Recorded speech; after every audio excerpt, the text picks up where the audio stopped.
Happy Mushoku Mondays, everybody. Welcome back to yet another trek of the Mushoku Tensei Jobless Reincarnation novel series. We are on Paul Gaiden. I wasn't sure how I was going to open this up. I don't have volume to say, and so my brain wants me to say volume. But yes, thank you guys so much for dropping by for the premiere. Hey chat, hope you guys are doing well. Hope you guys have a great rest of your Monday after Mushoku Monday. But yes, greatly appreciate you guys' kind words, all of your support, all that stuff. It means a great deal to me. It's because of you guys that we've gotten this far. We've gotten to the main line, and we're getting to all the juicy extra stuff off this side that's really going to focus in on, hopefully, all these characters that I was hoping to have more closure on. But yes, as per usual, greatly appreciate it. Supports channel monetarily through Patreon, tips, links, super thanks, memberships, all that good stuff. Nicholas with 51 gifted memberships last week. Thank you. Suvro with a super. Thank you. Christopher with a super. Sergio Donna with a super. And Monroe with a super. Thank you guys so much. It means a great deal to me. But yes, this week we are going to be diving into Paul Gaiden, which apparently for a lot of people is kind of a shock. Even for my brother, is like, what? What's Paul Gaiden? Yes, for those that don't know, there was a mobile game that was for Mushoku Tensei. I say at past tense because, as far as I know, it's end of service. And I think, according to some people, they were working on Paul Gaiden, which was sort of a side story thing where they were getting into the history of Paul. This is a story that was supervised by Refugio himself, so all this stuff is hopefully got checks and balances from him, that it's been approved that this is, in fact, Paul's story. It's probably got a lot of elaborating there and whatnot that might have some inconsistency. I'm not really sure. I would trust that Refugio did his due diligence in looking through this stuff. But the whole idea here was to give a little bit of backstory to Paul himself. Now, this is going to be a bit of an experiment for you guys, and I hope that you guys will join me for this. I am completely unsure about how this is going to turn out. Actually, looking through Paul Gaiden, I originally thought it was like an actual novel. Like it was laid out like a novel. But no, because it was for a mobile game, it's laid out like a visual novel. So for those that don't know, basically having the characters on the screen with a background and then just having text. And typically with a lot of these visual novels, it's mostly going to be dialogue. And so this is where this is going to be very unsure about how this is going to play out for our typical analysis that I do here, because, you know, with a novel series, you're getting into a lot of inner dialogue, you're getting in a lot of the world itself and building into certain things. With here, it's just really kind of character interaction and what they kind of go through. It's very to the character themselves in a very personal moment as they're going through life. And I'm not sure how that's going to translate into this, because it's going to be mostly me just reading the characters voicing and what they're saying. But I don't want to skip through anything, because typically with a lot of these, I don't like to skip dialogue. And this is literally all dialogue. So I'm not sure if this will be entertaining for people. I'm in this uncomfortable zone for you guys. So hopefully this works for you guys. If it doesn't, if everybody hates this, I'll just read it myself and move on to something else. I will say that based on this first arc, it didn't get good to a certain point. Like the very beginning feels very introductory, and then later on is when it actually gets to the juicy bits. So again, I hope you guys will be patient with me as we get to that point. I might find something earlier, but it looks like it's going to be 4 total arcs. There's the runaway arc, there's the training arc, then there's the adventuring arc, and then the after adventuring arc, which we all know. We all know based on the mainline novel series what Paul's story is again, him running away from home because he hated his dad. He goes off to, train, goes to Lilia's place, gets that whole training there. And then he goes off adventuring, eventually meets Zenith, settles down with Zenith, has a kid. We all know those story arcs, and it's laid out that way in 4 segments. Based on my outline, it looks like it's going to be probably 4 parts. I'm hoping I can get 1 story arc per Mushoku Monday. I think that'll work out really well. Not to make this too long, but again, a lot of it's dialogue. So I might actually burn through it quickly. I might not. We'll see. Again, this is going to be massive experimentation here, so hopefully you guys will be patient with me. You can tell that I'm already kind of nervous about how it's going to play out. I don't want to bore people. In the end, I don't want to bore people. But we'll see. We'll see. This is a total experiment here, and we'll see how it goes. But anyways, with all that said, I'm actually pretty excited to get into this. I think I got everything covered. Oh yeah, by the way, this was actually, again, the transcript was actually released. Tanoshi did the translation. On his credits page, he does mention the fact that it was using machine translation, so keep that in mind. It's going to be very, I would hope, very to the original and not, interpretation or anything here. We're not going to add a lot of fluff dialogue to this thing, is really what I think he pretty much did with it, which I appreciate. I like it being as close to the original as possible. We don't need a lot of fluff that's not necessarily there to begin with. And that's, I think, what he pretty much did with this, so I think it's a he. I apologize if not. But yeah, credits out there for that. Anyways, let's just dive into it. We're going to kick things off with, again, the Runaway Arc, Story 1, as I call it. Episode 1, Paul Notos Grey Rat. Chapter 1. I don't know if I'm going to do all the episodes and chapters and whatnot. In the year 388 of the Armored Dragon calendar, the long-awaited first son was born into the Notos Grey Rat family, high-ranking nobility of the kingdom of Asura. The name given to him was Paul Notos Grey Rat, my sweet baby. Thank you for being born to me as your mother. Paul grew up fast, harboring deep affection for his mother. 5 years later, the Armored Dragon calendar, year 393, the house of the Notos Grey Rat family. Oh, young master, please come out, young master. Where on earth has he gone? Ah, you maid. Yes? What's the matter? Have you seen the young master? He's nowhere to be found. The young master? Sir? He was heading towards the stables just now. The stables? Don't tell me he's going outdoors. Shh! I can't let that happen. The manservant, looking flustered, left the scene. When he was out of sight, the maid excelled with a heated, oh.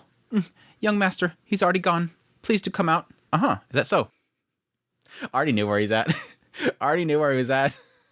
A muffled child's voice was heard, and the maid's skirt rolled up. Hunching down under the skirt was the only son of the Notos Grey Rat family, high nobility of the kingdom of Asura, Paul. The Dirtbag Paul, the beginnings. This is what got me excited. I just love to see more about Paul. Thanks for hiding me. You really helped me out. It's nothing. It's the role of the servant to fulfill the young master's wishes. I don't like that guy, or father. They're so pushy. I don't even want to study, but they just tell me to get to the tutor. He's an old man, too. He has almost no teeth, so I can't understand what he's saying. I wish he'd get me someone younger and prettier. Like Roxy. He should have hired Roxy, and then Paul would have been a good boy. This whole story could have started by him just getting Roxy. But I don't know, there's a good chance that Rudius would never have been born. I love a sweet lady who would take me into her lap and teach... No, Roxy wouldn't do that. Never mind. There has to be someone out there if you go looking for them. What do you think? I'm sure you're right. Young master, could you please stop stroking my leg? Already from the age of 5, Paul is a dirtbag. At the sight of the maid's bright red face and moistened eyes, Paul quickly removed his hand and came out from under her skirt. Ah, sorry. It was just so smooth and felt good. I didn't mean anything bad. I can't keep staying here, though. It's getting too hot. Hot? No, such a thing can't... Shh. Paul placed his index finger in front of his mouth towards the flustered maid, who raised her voice. Not so loud. If he comes back, I'll get in trouble. Ah, I'm so sorry. It's fine. In return, please take care of me. With that, Paul ran off down the hallway, not forgetting to caress the maid's butt as he passed by. Yep, definitely like him bigger, right? I wonder who's saving tomorrow. The beginnings of the Dirtbag Paul. I'm already loving it. Born the long-awaited eldest son of the senior noble family, Paul was 5 years old and already exhibiting an unbridled enthusiasm for the opposite sex. I like how the opening chapter is literally him filling up maids. Fitting. Chapter 2, like father, like son. It is said that many of the men of the Grey Rat family are like that. However, it is a common reputation in the mansion that they awaken their interest too early. One day, when the escape dramas became routine, Paul's father finally decided to summon him. Here's where I'm already seeing the problem. Because again, we already know that Paul never liked his father. His father was too strict, annoyed him. This is sort of kind of that sign right here already that I don't think his father was much in his life. He looks serious. Father seems to be a little different than usual today. Do you know why I called you? I don't know. Perhaps because it's his first child. The father on the surface may have looked strict, but when it came to Paul, he was lenient. Well, yeah, because he's not even... It's seemingly, by these chapters, it's seemingly like he's not even present much in his life. I said I did not know. How am I supposed to know what father's thinking? He's shocked. What? I was worried for nothing. Same as always, father. Paul's father looked sad, only for a moment, but quickly put up a serious front again. But it was obvious that he was forcing himself. Paul, don't talk to me like that. I have told you on a regular basis, as a child of the Notos Grey Rat family, you must always act like a nobleman. And yet, you are not even aware that you are our only son, and you are running around the house, avoiding your studies. I've taken the trouble of hiring an attendant for you, but this is meaningless. Because studying's no fun. Even so, you have to. If people say the son of the Notos Grey Rat family is not well educated, you will be the one that get hurt, will you not? As long as I don't have to study, I don't mind getting hurt. After Paul finished his statement, his father rubbed the crease between his eyebrows. This is so true right here. And again, this goes to sort of what's going to be a recurring issue that I kind of have with sort of the way that this story is told and how it's kind of bursts of moments in Paul's life leading up to a moment. That there is sort of a sense here where we don't really get a full extensive look as to what Amarant's like actual involvement is with his son. I hired people for you. I sent people to you because I told you before that it's always about being a nobleman. You have to act nobly, be a nobleman. You know, I got to train you. You got to be well learned. All these things are kind of what he's saying, but it doesn't seem like Amaranth himself is actively involved, which makes sense to the time frame, to the setting that they are in of a noble house. The father's busy with heading the family, and presumably it's normal for them to have somebody else handle the children. You have the maids and the manservants and the attendants and everybody. Let them raise the child. You're not really too actively involved. Just simply summoning Paul to his room every now and then and saying, be more like a nobleman, do your studies, isn't going to be enough to raise this child. He has to be raised by a mother and a father. And so to get that across to his mind, this is important, is the difficult thing here. And it sucks for a child of the age of 5 to have to be thrust into something like this. This is an unhealthy life. And yes, that's what ultimately drives him from it. We know that he does not like nobility. He told Rudius that. Stay clear of it, dude. Paul told Rudius at some point, stay away from nobility. They're bad people. And we're going to see why that is the case. So this was sort of the initial draw that I had to this whole thing was that. But I like right here where he's literally saying, and he's not expanding on it. If people say the son of the Notos Grey Rat family is not well educated, you will be the one who will get hurt, will you not? He's not talking about himself, even though it does ultimately come to Amaranth being upset what Paul ends up doing with his life. It is right here where he is telling Paul himself, you're going to be regretting it. It will reflect on you and you will suffer because eventually you will take over the family and it's going to be your responsibility and you're going to reap what you sow. But he's not explaining why that is. And that's, I think, the biggest problem that I see with these chapters. He doesn't explain why. All 5-year-old Paul thinks is studying is suffering, so I don't care what happens in the future. A child thinks current time.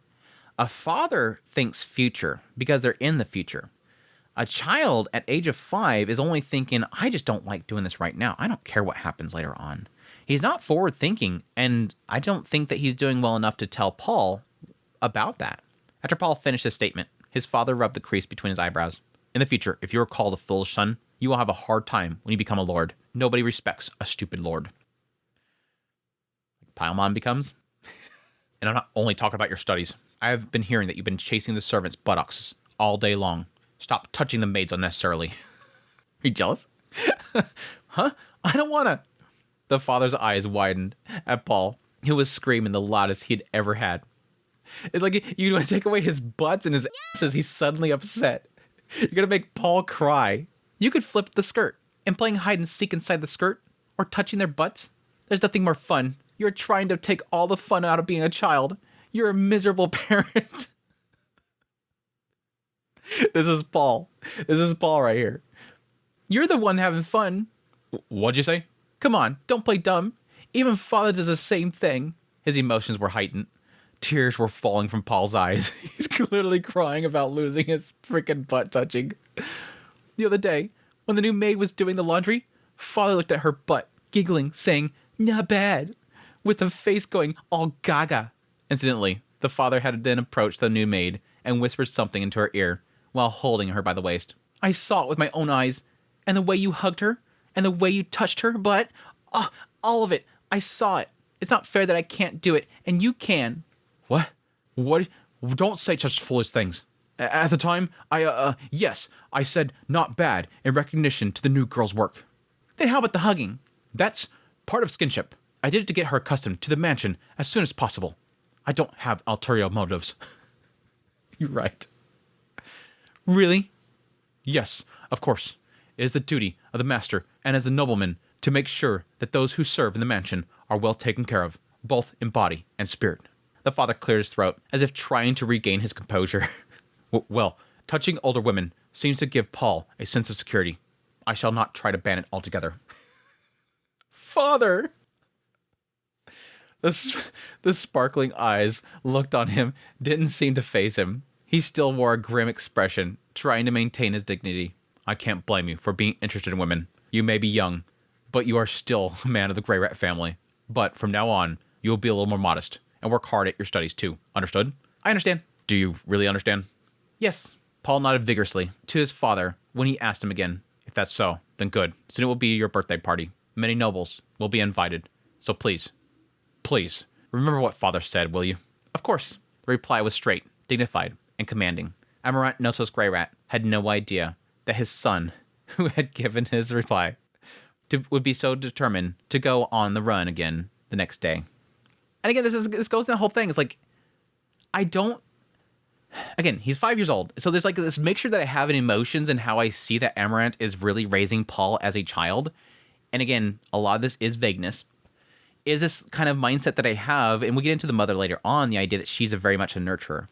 But it feels like Amaranth is seemingly, yes, it says lenient. He's spoiling his child right here. But it seems like he's trying to correct him. But I don't personally feel he's doing a good job in it, that the fact that he is sort of giving in to his son. Yes, his son caught him, but there should be a correction there of like, that doesn't matter. But you did, hey, that doesn't matter. When you get old, you could do that crap too. There is that whole thing of like, do as I say, not as I do. But there is ultimately a thing here where he's saying, okay, I'll let you have this, but please do this.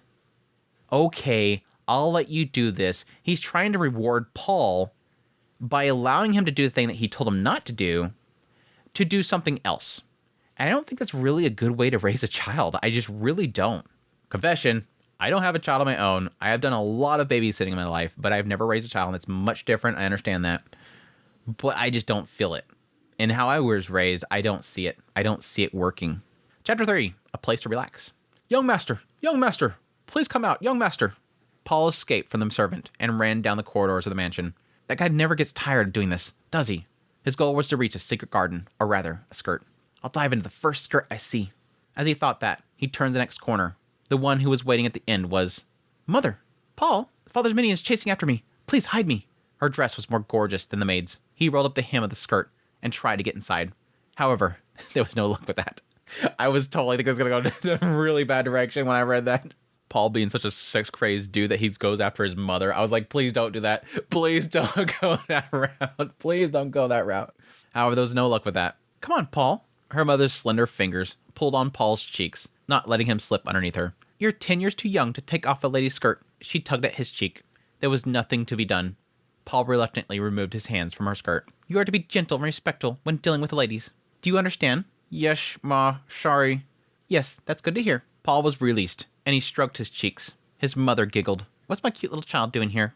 I thought it was time for class now. Yes, as usual, I have served tea and pastries and excused myself. My, as expected of Paul, you're such a thoughtful and sweet child. Mother's the one that's kind. You don't tell me to be a noble or to study like my father. I think that kind of thing comes naturally, even if you don't force it into them. Even if you live in a high-class aristocratic family, you will eventually.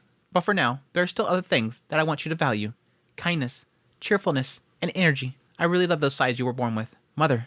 I love Mother too. Paul spread his arms and hugged her. His mother returned the hug. You sure have grown big. Yes, I'm already 5 years old. How reliable. My dear husband was all worried, but it looks like your birthday party will go fine. He nodded vigorously at his smiling mother. Paul loved his mother. He also loved the inside of the maid skirt, but nothing compared to his mother. For Paul, hers was a place of greatest peace. If Mother believes it's all right, I'll be quiet at the party. Here's where I was sort of interested in seeing the dynamic between mother and father. Like we just got done earlier, we mentioned the fact that the father is lenient, and it seems like he caves in easily for his child. He gives him things. He gives in to what Paul wants in order to gain something else. You need to do this. This is what you need to be. This is what a gray rat is. A Notos gray rat is this. You need to make sure to focus on this. Train, train, train. Okay, yeah, you're right there. Here, have this. It's fine. Have this. I'm going to be lenient with you. And my thought process is that, yeah, the assumption was going to be, typically with a lot of dynamics of family, is that the mother would be the nurturer. The one that kind of brings them in and says, oh, it's fine, whatever, have whatever you want. But this gets further with her. The father is all about nobility. You have to be trained. Go train, train, train, train. The mother is, I think it comes naturally. You don't have to worry about studying. It'll come naturally. You don't have to force it. Her mindset is for a child, don't force it. If you live in this sort of class system, you will have it eventually. It'll just come to you. Her mindset is from a female vantage point of the aristocratic family. I want you to have fun. I want you to keep and focus on what makes you special, which is your personality, your kindness, cheerfulness, energy. I love those sides of you.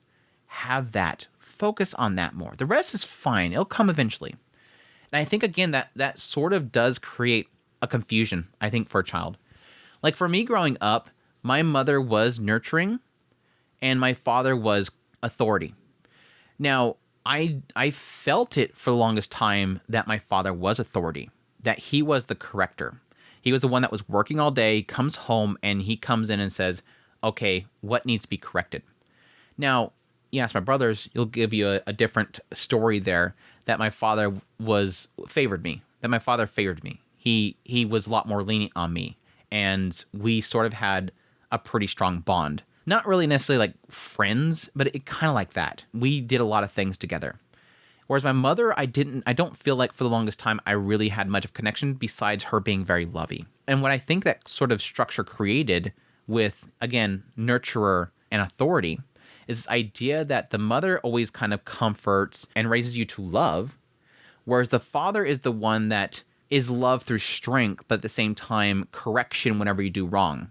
That's what always happened with our family. Whenever I did wrong, mother would find out, she would notify the father comes home, belt comes off.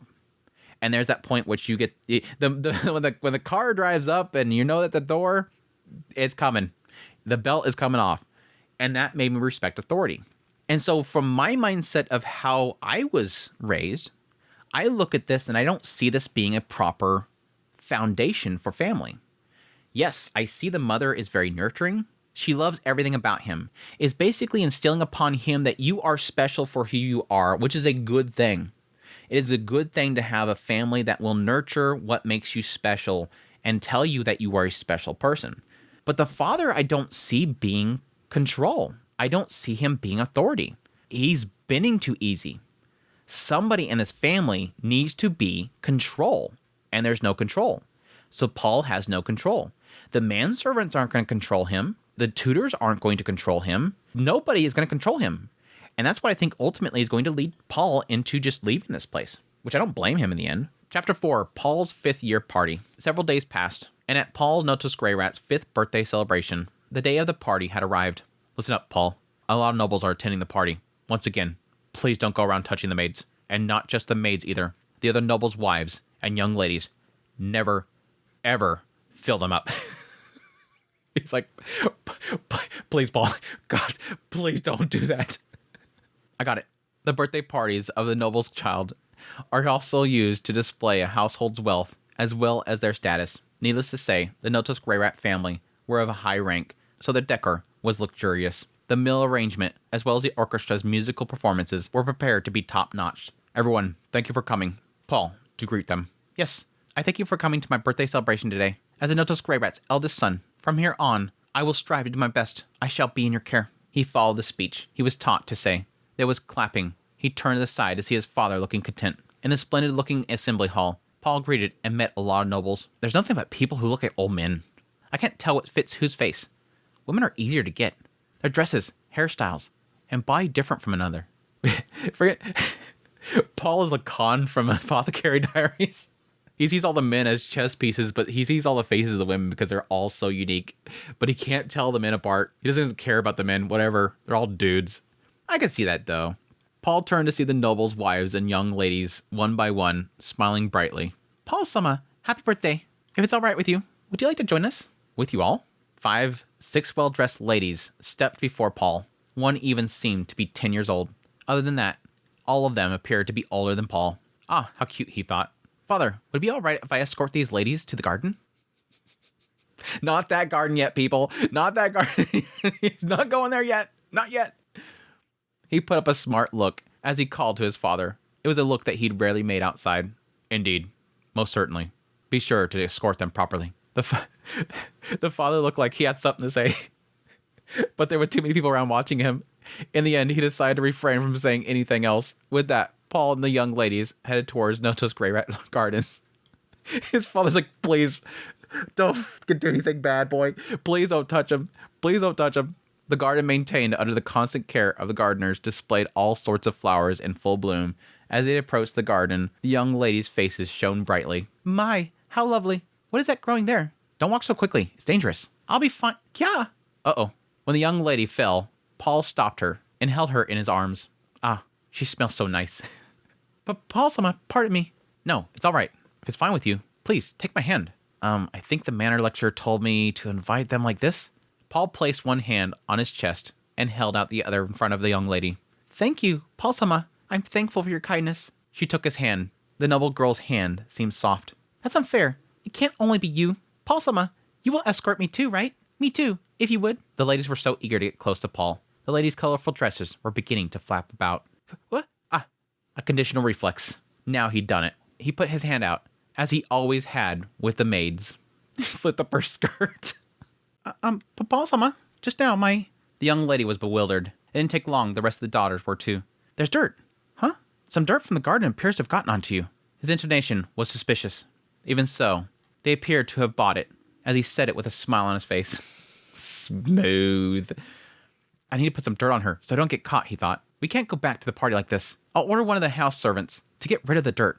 Oh my, Paul-sama, how considerate you are, even though you are so young, as expected from a son of the Noto's Grey Rat family. The lovely ladies began to surround him, all fawning over him. What's this? My heart is beating fast, he thought. The nobles were supposed to be a pain to deal with, and uninteresting. Being the Noto's Grey Rat's eldest son might actually be very nice. You're gonna eat those words, dude. You're gonna eat those words, dude. It's nice right now having everybody fawning over you, but just wait. Just wait. Paul was beginning to see the advantages to being the eldest son of the high-ranking nobles until you get into the politics. Later that night, Paul reported to his father that he had strolled through the gardens with the ladies hand in hand and arm, and that he had enjoyed it very much. Whatever the method, deepening your relationships with the noble's daughters would be excellent. It would be good to make use of that in the future. You aren't going to get angry? You're telling me you touched them, even though I told you not to touch them. I see you had a change of heart this time around. I'm going to grant you a special leniency on this one. Really? Yeah, I won't go back on what I said. Leaving that aside, Paul. His father's eyes became narrow. Then, he held Paul in his arms. Father? Paul, I see you come to realize that you are a nobleman, more or less. I mean, I'm aware. Well, it's not so bad. In that case, now seems like a good opportunity. Paul, how about going to school? No! Run! Run! School? To his great surprise, Paul's eyes fixed on his father's face. It's an institute that teaches reading, writing, arithmetic, history, etiquette, as well as swordsmanship and magic. You want me to go there? I really don't like to study, but there's some lovely noble daughters at school. Eh? Take your time and think about it. Today has been exhausting, so it's time to retire. To go to school or not to. Paul was given options. Still, he gave it some thought. Father, really? What a cruel person. A few weeks later, the young boy Paul went to school in the Milwatch region. But I didn't think this through more carefully. Maybe because of those words, he was caught completely off guard. After his father invited him to go on a little excursion and he got into the carriage, he found himself thrown into the school. You know, you didn't have to do it this way. It's too much. It's melodramatic. Because of that, I didn't get to say goodbye to Mother. He thought of his beloved mother's face. When would we be able to see her next? Just thinking about it made him feel depressed. And for Paul, who was living a comfortable life as the eldest son of an important noble family, life at school was not a pleasant one.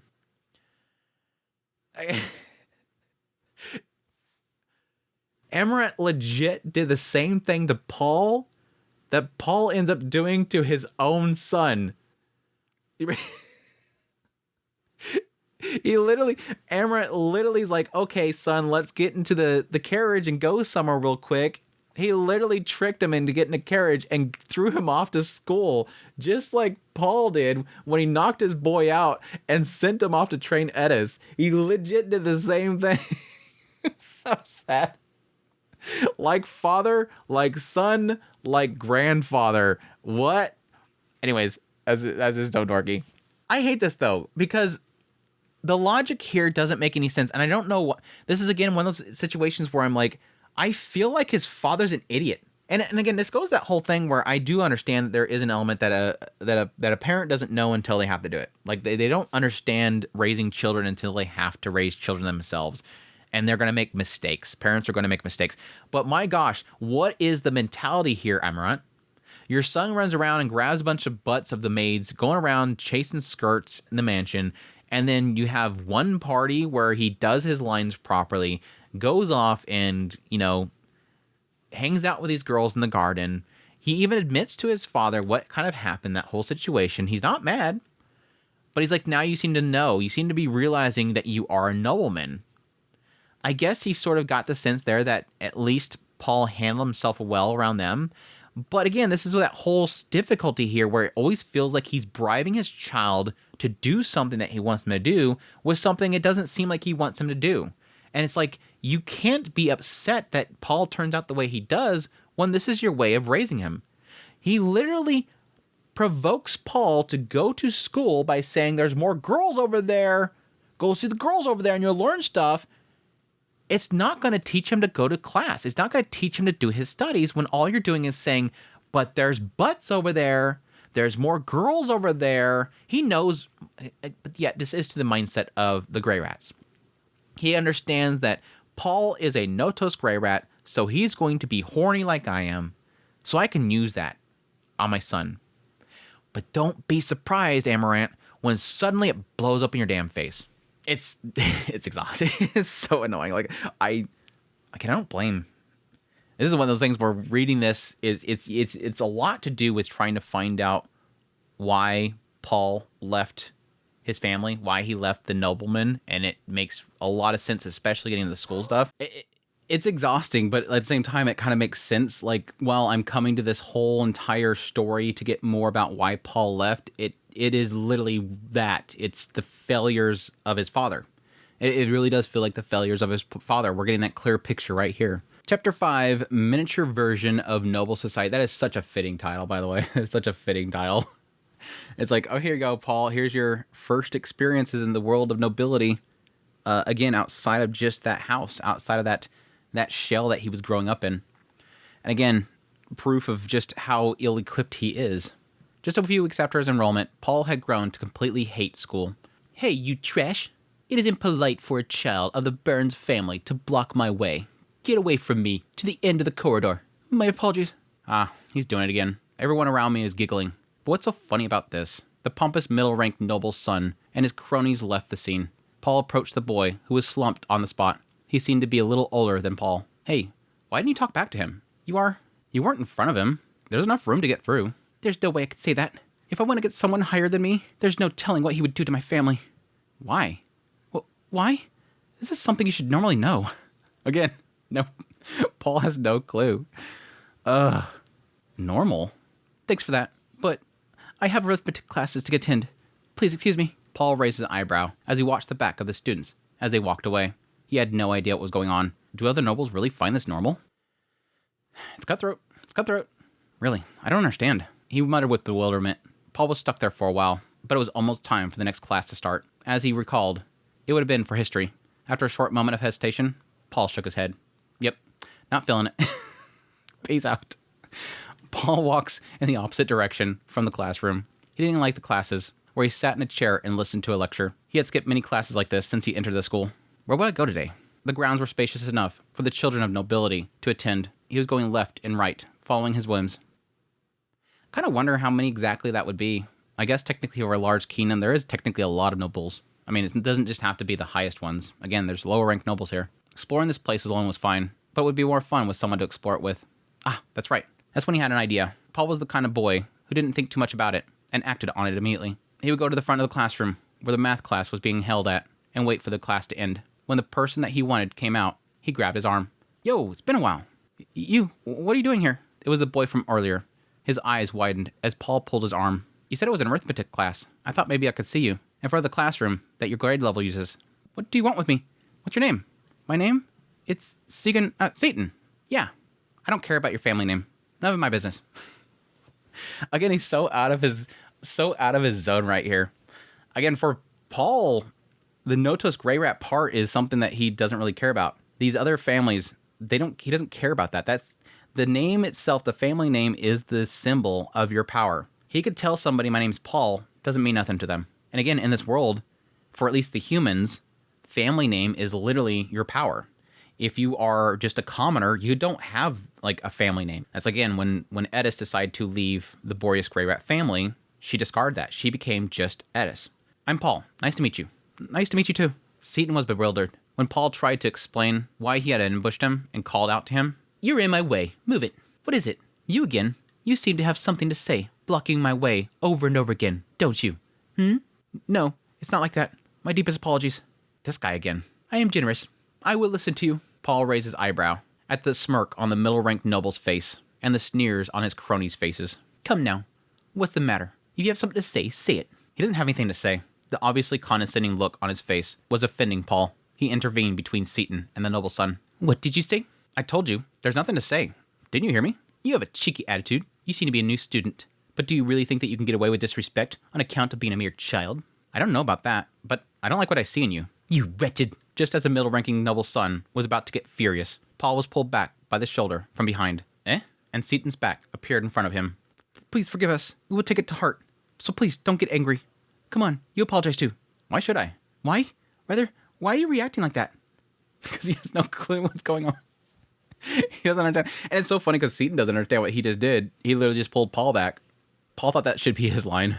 He tilted his head. He couldn't make any sense what Seaton was saying. Seaton's doing what typically a low-ranking noble's going to do. Just cower and beg for forgiveness and get spat on, basically. For example, if Paul were to tell his father, that guy pisses me off, Paul's father, no matter how much of a soft spot he had for him, would not say, okay, I get it. I'm going to go beat him up a little. Does that mean this guy's family is not like that? If that's the case, then these mid-rank houses is not a good family. You scum. Seems that you lick the boots of middling aristocracy. I will make you regret your rude behavior towards me. Hey, what name does your worthless self have? Paul. There was not a moment of hesitation. Paul announced his name with bravado. Paul Notos Grey Rat. Notos Grey Rat, you say? Eh? You've got to be kidding me, Seaton said. The middle-rank noble's son gasped. Paul watched him as he fell silent. After a few moments, the mid-rank noble's son opened his mouth. And it's so funny because it's like feels like an unintentional power play, but at the same time, from what would be his father's perspective, this is an absolute insult to their family name. Because right here, there's a mid-rank son, and he's going up against him while defending a low rank. This doesn't look good. Like, even though this is a power play and it's totally like a flex, again, Paul not even knowing how important his name is here, it's still like a slap to his own family's face, which sucks, by the way. After a few moments, the mid-rank noble's son opened his mouth. The eldest son of the Notos Grey Rat family. You are still very young, so you don't seem to understand the etiquette of the nobility. Very well, I will teach you everything I know. After all, that is the duty of a senior. This guy is already... This dude wants to kiss his butt so bad. Let me guide you. Let me get in good with you. I will be your bestest friend. Help me later on. My gosh, dude. Saying this and extending his hand to Paul. It's all right. I don't think I can learn anything from you. He simply and bluntly refused. The other man's expression became distorted as he held out his hand. You will regret this. Maybe. I don't think so. The mid-rank noble's son pushed Seaton and Paul aside and disappeared from the scene, accompanied by his cronies. Hey, you? Seaton looked back to Paul and opened his mouth as a noble senior disappeared. Oh, no, I mean, my lord was of the Grey Rats. I was not aware of that. It's okay. You don't have to talk like that. Just talk like you did before. Please, accept my sincerest apologies. Seaton vigorously bowed his head. Please, don't have my house suffer any kind of... No, hold on. Seaton, what are you talking about? I'm not that guy. That is... Their eyes met and were quickly averted. There was a look of fright on Seaton's face, and Paul's blood began to boil. What are you looking at me like that for? He thought. Truly, I'm terribly sorry. Please, excuse me. He couldn't even call out to Seaton, who disappeared as if he was running away. I don't understand any of this. I just thought we could be friends. Up until now, Paul had been spending his time as he pleased in the mansion. It was hard for him to understand when people brought up the ties and common sense of the aristocracy. I knew it. School's no fun. He was not in a good mood at all. Paul decided to skip class that day. He hated studying. Even the complicated aristocratic common sense didn't suit him. School was boring. Since entering the school, he had attended only the first class and skipped the rest whenever he felt like it. Paul was like that, but there was only one subject that he attended without skipping a single class. It was, of course, swordsmanship. I hate that so much. Again, he's He's literally thrown here. He was shipped off, like tricked basically into coming here, and he's not liking what he's seeing. And finally he decides, look, I'm going to have fun with this one guy. Me and him, we could be friends. I want to make friends with somebody. And he tries to make friends. But the problem is, it's all caked in political powers. Even though these would have presumably a bunch of young kids, I would assume probably between 5 and 18 or something like that. Bunch of kids. They're supposed to be enjoying their time at school, having fun, doing their classes, all that kind of stuff. Nope. This place is literally, as the title was earlier, is basically a small version of what they're going to be experiencing in the future. These kids are already playing chess. They're already setting up their chess pieces. They're already making connections. They're getting in buddy-buddy with each other. They're establishing power dynamics. And yes, if you're a low-ranked noble in this area, you're getting spat on. You're probably trying to make connections at the same time. And yes, maybe suck up to those mid-ranked nobles. But the mid-ranked nobles and the high-ranked nobles, all they're thinking about is, who do I step on and who do I make power connections with? They're already playing chess right now. And Paul just wants to have fun. He's in the wrong place. He's literally he's out of his zone right now. It sucks. Again, every sign so far is telling Paul, this isn't the life that I want. Chapter 6, Interest in the Sword. That's it for today's class. Paul Greyrat, stay for a bit. Yes? The instructor was an advanced female swordsman who mainly used water god style. Paul attended her classes without missing a single one. Why do you think you're staying behind? Well, to train in attention or? That's not it. No, it's because the other instructors asked me to remind you to attend their classes. Why did they tell you that? I guess it's because you only attend my classes seriously, isn't it? So that is why. Attend your classes. Well, if teacher says so, as long as I can, I will. But magic classes, I'm not very good at those, so it doesn't make sense for me to attend them. Honestly, you can't even tell it how it is. What do you even come here for? Paul felt offended by the instructor's words. I didn't come here because I wanted to. I was just thrown in by my father. Perhaps sensing Paul's defiance, the instructor narrowed her eyes. Don't try to fish sympathy with me. That's why I hate noble brats. Teacher? The water god style instructor, who had a background as a former adventurer, looked down at Paul with a stern face. She just clicked her tongue. Are you fine with this? You're saying that you don't want to go to school, yet you're here. If you really don't like it, you can catch a carriage, walk, or crawl home. When you don't, you've made up your own decision to stay at school. Paul frowned at her merciless words. She was right. He had never tried to run away from school, so there was no denying it. But I don't feel at home here. The kids from the high-ranking noble families seem to have a high status, and the kids from the low-ranked families act like they deserve to be bullied. It's kind of harsh. That's why this place is not at all fun to be. This school is a microcosm of the aristocracy. Even though it's full of children, you talk as if it's someone else's business. But you've been living in that world since the moment you were born. If you don't want to live in that world, you have to go out of it by your own feet. But you won't ever run away from school. Think you have the guts to leave? Wait, are you crying? I'm not crying. He was lying. He was plainly crying. Paul may have been born and raised as a noble. Nonetheless, he was still just a little brat that got tossed into school. Him being pointedly told off and having harsh words hurled at him naturally resulted in tears. Probably because it's like the first time he's legitimately been called out. Again, his father ain't getting on to him. His mother for damn sure not. Nobody that's attending him at the house is going to be telling him off. This is the first person that's being very clear to him. What are you doing?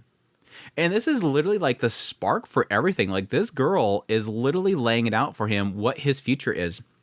You are here. You don't like it? Why are you here? Have you left yet? You're not going anywhere? What are you doing? You don't want to be a part of it. You were born into it. This is your life, kid. Do you want it? Well, then leave. Are you not going to leave? Then you've accepted it, right? What are you doing? It's the first person to really call him out. Yes. Once again, very young age, 5 years old here, but still. Wait. Was it me? Does this mean I made you cry? I'm not crying. I told you. What do I do? I've been told by the school principal not to cause any problems, but this is my problem, isn't it? You'd think as a sword instructor, she'd be probably making them cry a lot. She was a former female adventurer who was hired by the school for children of noble families. Yeah, I know how she got hired. No, Jack. Know how she got hired. She must have had a lot of restrictions. Paul Greyrat, please stop crying. I understand. It must be very embarrassing for you to be seen crying, right? So, this time, let's pretend that we didn't see each other. Of course, I'm the adult here. I'll do you a favor as an apology. It's the wrong the wrong thing to say, girl. It's the wrong thing to say to Paul. I thought I was going to go that direction too. In short, it was a bribe to keep his mouth shut. Is there anything you'd like me to do for you? Paul wiped his tears and looked up at the lecturer. Something I want her to do, he thought. Of course, there's that, but Sensei is dressed to move, not for looks, so it's not possible. She doesn't have a skirt. Teacher doesn't have a secret garden. Huh? What was that? I won't get to ask you to I won't get to ask you to let me crawl in. Crawl in? What's that about? I don't get what you're talking about. I'm not allowed to go in the secret garden. If that's the case, he thought. Please, I have an idea. Paul looked straight into the instructor's eyes and said his request. I would like you to give me a supplementary lessons in swordsmanship. Supplementary lessons? I'm a little surprised. I didn't think you'd be such a serious student that you'd want supplementary classes. I don't take myself too seriously. It's just that, in this school, the swordsmanship classes are the only ones I find interesting. Paul smiled, and the swordsmanship instructor's eyes widened. Then immediately, she smirked. That's right, ain't it? Swords are interesting. The path stretches on forever, and there's only a handful of people who can reach the ultimate goal. As far as I can see, there is something shining in your sword. That means I accept your request for supplementary lessons in swordsmanship. For real? Thank you so much, teacher. Unexpectedly, really, all of a sudden, Paul embraced the lecturer, with his hands around her waist, in a fit of glee. She was well trained, and had a healthy, noble waist. Paul then began attending a few more classes, mainly swordsmanship classes. Don't get too far. Don't go too far. The ratio of attendance to absences was just barely 4 to 6 or so. I like this, and it's so funny how much it doesn't really at all parallel it, but at least this aspect does sort of parallel with Edis, and the idea that this is the one thing that she found that she wanted to do, and it was kind of fed to her by like the idea of Ghislaine and whatnot. She's a very violent girl, and she found some sort of outlet, and it's the swordsmanship. And it sort of feels the same thing here, is Paul doesn't really have any outlet, and it's the only thing that he finds exciting, only finds interesting. But yes, they were both technically seen as lost causes, so there's another similarity between Paul and Edis. And I wonder if possibly Saro's seen that quite a bit, and Philip too, technically. Chapter 7, Scolding from Father. When vacation came, Paul was temporarily allowed to go home to the Notos Grey Rat house. I'm home, Father. Father? The father's stern look stayed despite Paul's greeting. The air in the room, the atmosphere around his father, was different from usual. Perhaps I've been too lenient with you. I have received a report on your conduct at school. You seem to have a very lackadaisical attitude towards life. That's, well, because studying behind a desk, it's not for me. No excuses. It seems that my words about you being a proper nobleman have not reached you. I have hired some new tutors for your homecoming. I will not tolerate the same behavior as before. I want you to study hard at home as well. No way. Paul raised his voice to the words that he had just heard upon his return. I just got back now, and I have to study at home too. I have school assignments too, and a lot of things I was planning on doing when I got home. Paul Notos Grey Rat, you are to be my successor. As the eldest son of the Notos Grey Rat family, you must not show qualities that would make people look down on you as you come face to face with the nobles of other houses at the school. Do you understand?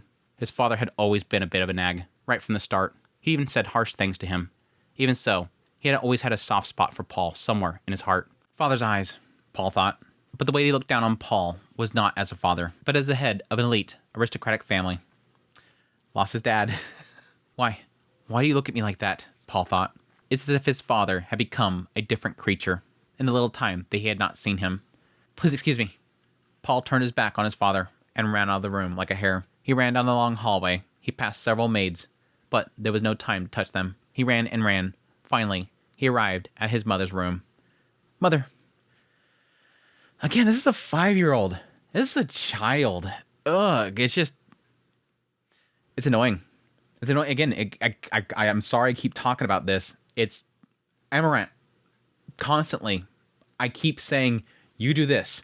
Send him on his way. Have somebody else handle it. Hey, you're not doing this. Do this. Send him on his way. Hopefully somebody shows him. It's like, it's a child. You have to spend some time to teach him. I get this idea that fathers have to learn how to father by being a father, but you're not doing it right. You're failing miserably. This is the gut punch. This is an absolute gut punch because, again, Paul just came from school where it's just a bunch of aristocrats that are all playing chess. They're all looking out to see who's going to take out who, basically make connections. They're playing chess and making connections. And he has no outlet there. Yes, he has a sword instructor, but that's basically it. It's not like the instructor is always available. He's miserable there.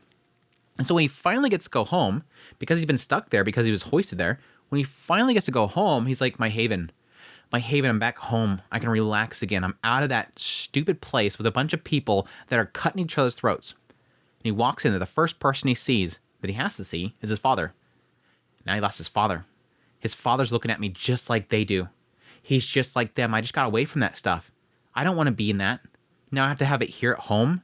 One of the two outlets I had, which again, his father was pretty lenient. He kept trying to nag at him. Nag is the key word there. Not instruct, not control, nag. He was lenient. And now, all he has left is his mother. Go run into mom. That's the only comfort I have anymore. Everybody else they're a bunch of aristocrats. Dad's an aristocrat. Mom, please, I hope you're not an aristocrat too. But again, it goes to that whole frustration right there where Amarant's just like, I thought I said that you were becoming a nobleman and sent you off. Apparently I was wrong. Again, dude, you suck. You suck at it, dude. I'm sorry, you suck at fathering. Dude, I was saying it back there when he sent him off. You can't just say you're a nobleman, right? All right, go to school, and then suddenly your kid's going to be great. No, you know what your kid was. Mother, Paul, I'm so glad you returned. I wanted to see you as soon as possible, but your father said he wanted to talk to you. Now, let me see your face. When he approached his mother, she gently hugged him and put her hands on his cheeks. Looks like you've grown up a little since the last time I seen you. Kids grow up so fast. Mother hasn't changed, have you? You're still warm, kind, smell nice. Oh my, I thought you had grown up, but you're still a spoiled kid, aren't you? The whole time, I miss you so much. I didn't even get to say goodbye properly. Paul closed his eyes in his mother's arms. Mother, I'm back home. Welcome back, Paul Notice Grey Rat. My sweet child. Somehow, it was such a comforting feeling. Paul could forget his dissatisfaction with school, his father's strictness, and everything else, just for a moment, in those gentle, soft arms. Again, I don't blame Paul for leaving his family, dude. I don't blame Paul for leaving his family, dude. It's so bad. And nobility, again. Nobility. Specifically nobility. Episode 2, Talent for Swordsmanship. Chapter 8, Stirring Feelings. It had been 2 years since Paul started studying at a school in the Mailbox region. As usual, he skipped classes he didn't like, so his grades were not so good, except for a swordsmanship class. His father, Amarant, seemed to be troubled by this, and his criticism of Paul was becoming more severe year by year. When Paul returned to his parents' house for a long vacation, his loving mother told him some shocking news. Mother, just now, what'd you say? That's right. Paul, I am carrying a baby in my belly. It's your little brother or sister. The baby will be born during your next long vacation. Oh, my sweet little one. I can't wait to meet you. His mother had a loving look as she stroked her belly, which had not grown much yet. Those warm hands that always caressed Paul, the tenderness of those hands was not being directed at Paul now. The whole sibling issue, taking mom away from me. What's wrong, Paul? Were you so surprised that a cat cut your tongue? Yes, it completely surprised me. I'm going to have a sibling. Congratulations. I had swordsmanship lessons coming up. I want to tell you more about it. I'm sorry. It's all right. Do your best. You're going to be a big brother after all. So you have to work hard. Yes, if you'll excuse me. He left his mother's room and walked down the hallway at a brisk pace. With every step he took, Paul felt a heaviness in his chest, and he clutched the front of his shirt tightly. Why? Just why? It's nice to have a little brother or sister, but why does my chest feel so... Why am I feeling so uneasy? With a feeling he couldn't fully grasp, Paul headed towards the swordsmanship training hall on the manor's grounds. A feeling of being left behind. I mean, from his perspective, again, his mom's his only outlet. And right there, the hand that's usually going like this and rubbing his head and telling him that everything's going to be okay is now rubbing her belly. He's been replaced, basically. Again, that's that fear that siblings have. When the new one comes along, suddenly mom's attention is no longer to you. Suddenly, you're having to share that attention. Or in some cases, when they get sick or whatever, you're losing all the attention. There's a jealousy there. And I can see an anxiety coming for him. Or it's a premonition that his brother's going to be a dirtbag. Pile him on the dirtbag. Oh, this whole, like...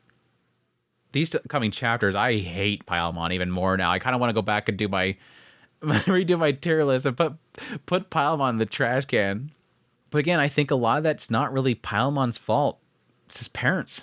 His parents made him the way he is. He's a child Chapter 9, Talent in the Sword.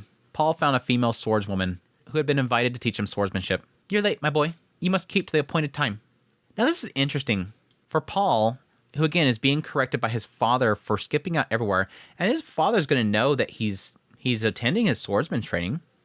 There's a sense here that, you can't live by the sword alone in nobility. So why would he hire a female swordsman?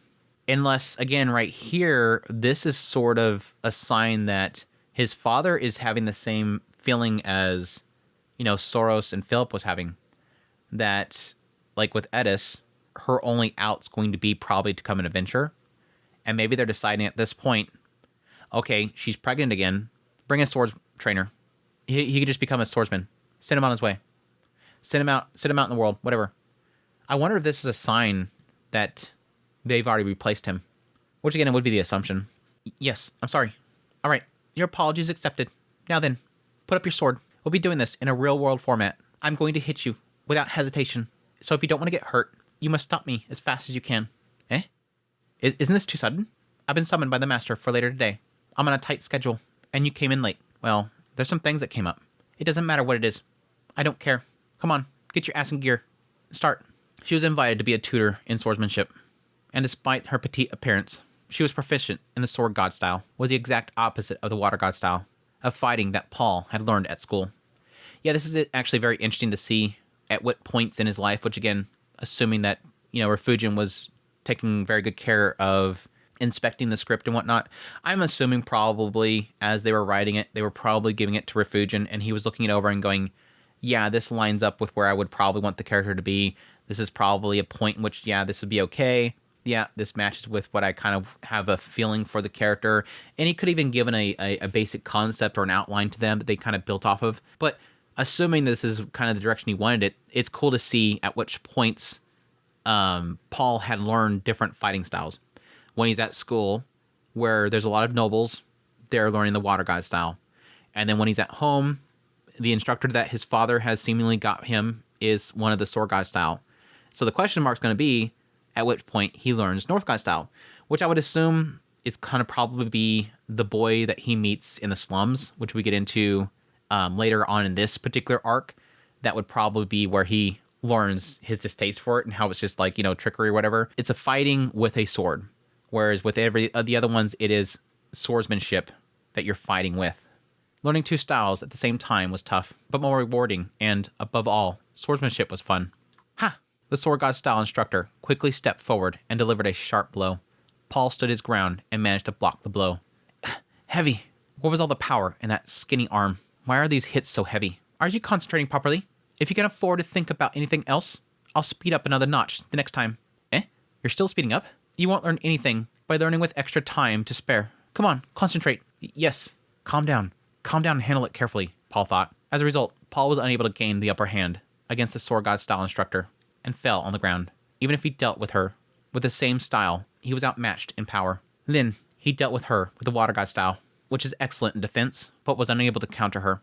I've always appreciated that aspect of water god style because I always felt like the way that water god style is sort of described is the idea of ultimate defense. Nothing can hit you, always counter, always block, always be watching where the attack comes in, parry, block, dodge, counter. And so I always felt like when I was first kind of getting deeper and deeper into it, at some point, I think it was probably about the point that Rada showed up, and we had Isolde was up there with Edis.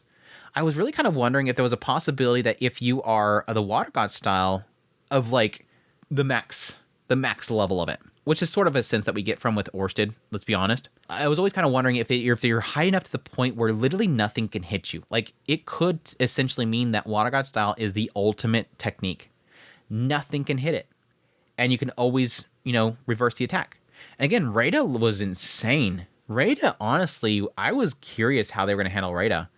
It was actually quite a shock when Orsted just comes in there and just, like, he was able to get past it because it felt like it was something that cannot be overcome. I really do feel like Rada, outside of Orsted, probably could have been the ultimate fighter. It is really kind of shocking how powerful it is. But I've always liked the sense that they've always put in Mushoku Tensei that even though it is what it is, there's still an element that it could still be brute past. That it's not like it's if you learn the Water God style, no matter how like amateur you are, you can stop anything. No, she can just easily push past it through brute strength. Just break right through it. It's my loss. Can't move? Yes. My arms, my legs, they're all numb. Right. Need help? I'm fine. Yeah. I think I can move in a little while. Well, if I can't make it, I'll call for someone. Teacher, please go ahead. You have an errand to run, don't you? Saying this while lying on the ground and looking up, Paul saw the sword god style instructor cross her arms and tilt her head to one side. Call someone. Well, who are we going to call? Everyone seems to be busy with a flurry of activity ever since they found out the missus is pregnant. Did you know about Mother? It would be strange if I didn't know. Everyone is making such a fuss about it. The Nosa Scray Rat family's second child, boy or girl. They will be born with everyone's blessing. By everyone, huh? Whatever the case may be, I don't think this household will settle down until the child is born and a while after that. So, in the meantime, you should hone your swordsmanship. Young master, you have something shining in you. I have a feeling that as you grow and your body matures, your swordsmanship will improve considerably. Again, I really felt like right here, she knows the intent is to train him in swordsmanship and send him on his way. It really does feel like that's the intent here. Now, it does sort of go with the fact that it feels like a lot of the storytelling, or at least interactions with Paul, where he's really venting himself, is going through his instructors. And that makes sense because most of his time is spent, most of his time that he desires to spend in is training swordsmanship. So the people that he's communicating a lot with are the people that he wants to be around. He doesn't want to talk to a teacher behind a desk. He wants to talk to his instructors in swordsmanship. But it does feel like right here, it does almost feel like she's tipping to the hand to the get ready kind of thing. I don't know that she would be privy to that information, though. Young master, you have something shining in you. I have a feeling that as you grow and your body matures, your swordsmanship will improve considerably. You say, I have a feeling. What is it, huh? Can't you say it with more conviction? I can't say for sure. Why is that? Even if you have talent, you may not make it big. And there's a possibility that in the future, you may get tired of it and give up the sword. Nope. He never does. All the way to the end, Paul never puts his sword down. Even, well, technically he was a guard too, so he technically kept on it with that factor, but I don't think he'd ever put down a sword. He's always ready. The instructor's words made Paul's eyes widen. Giving up the sword, he thought? What? What's that dumb look on your face? Nothing. It's just that I never thought about giving up the sword. The training's hard, and the instructors beat me up at school and at home. But for me, the sword is the most fun thing to do. Uh-huh. Teacher, haven't your reactions for a while been unfitting? I've seen how you usually are. You're only serious about swordsmanship, but not so much about other things. You know this, but as a nobleman, even if you're good at swordsmanship, you won't be recognized by others, right? Yeah. Yeah. No matter if he becomes... There is a sense here that, unfortunately, in the world of the aristocracy, in the world of nobles, nobody cares if you're a swordsman. I think they had mentioned that at some point in the mainline series. There was a mention of the fact that you could, if you were like high enough level, there was technically an aspect of fear there. But yes, no matter if you were coming out there and saying, I'm a sword saint, everybody's like, who cares? It does beg the question that if Paul, at a young age, if he were to reach, like, say, I would probably say it would have to be Emperor tier or God tier. You have to be up there at the upper echelon of power. Enough so that your strength cannot be ignored.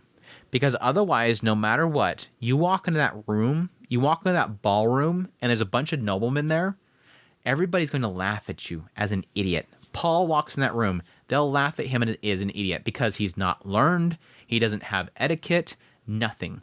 If he lifts up his sword and say, I'm a sword saint, nobody cares.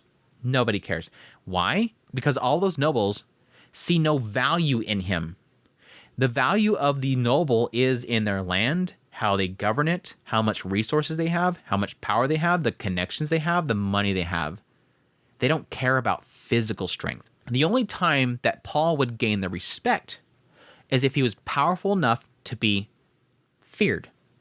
You would have to be feared that you could technically take out their entire army. And even then, I would think that they would fear you so much that they want you dead, which that's the case with all nobles. They're going to want people with more power to be dead, no matter if it's physical strength or other means.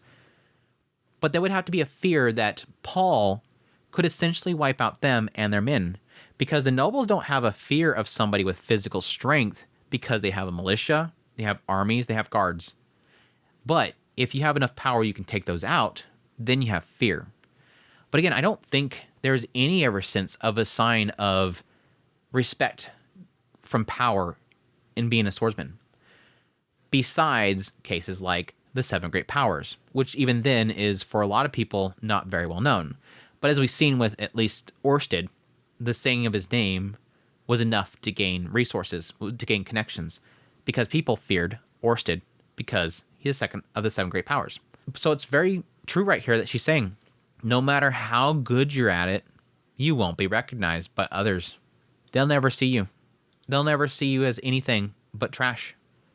So what's the point? In response to the instructor's advice, Paul looked away with a face like he was sucking a lemon.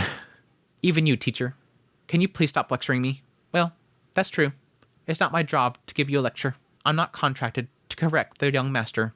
And as far as I'm concerned, the young master is an honor student. Aww. Aww. Saying this, the instructor picked up Paul in her arms. Teacher? Just for the occasion, I'll take you to the mansion. It's all right. I'm all right. Already, please, put me down. He was picked up lightly and put in a princess hold. Some young lady somewhere would be so happy. Friggin' Paul gets princess carried. We had a Rudius princess moment, and now we get a Paul princess moment. Princess Paul moment. Man, I bet Rudius would have loved to have known that. What? Father got carried like a princess one time? Hey, teacher, are you listening to me?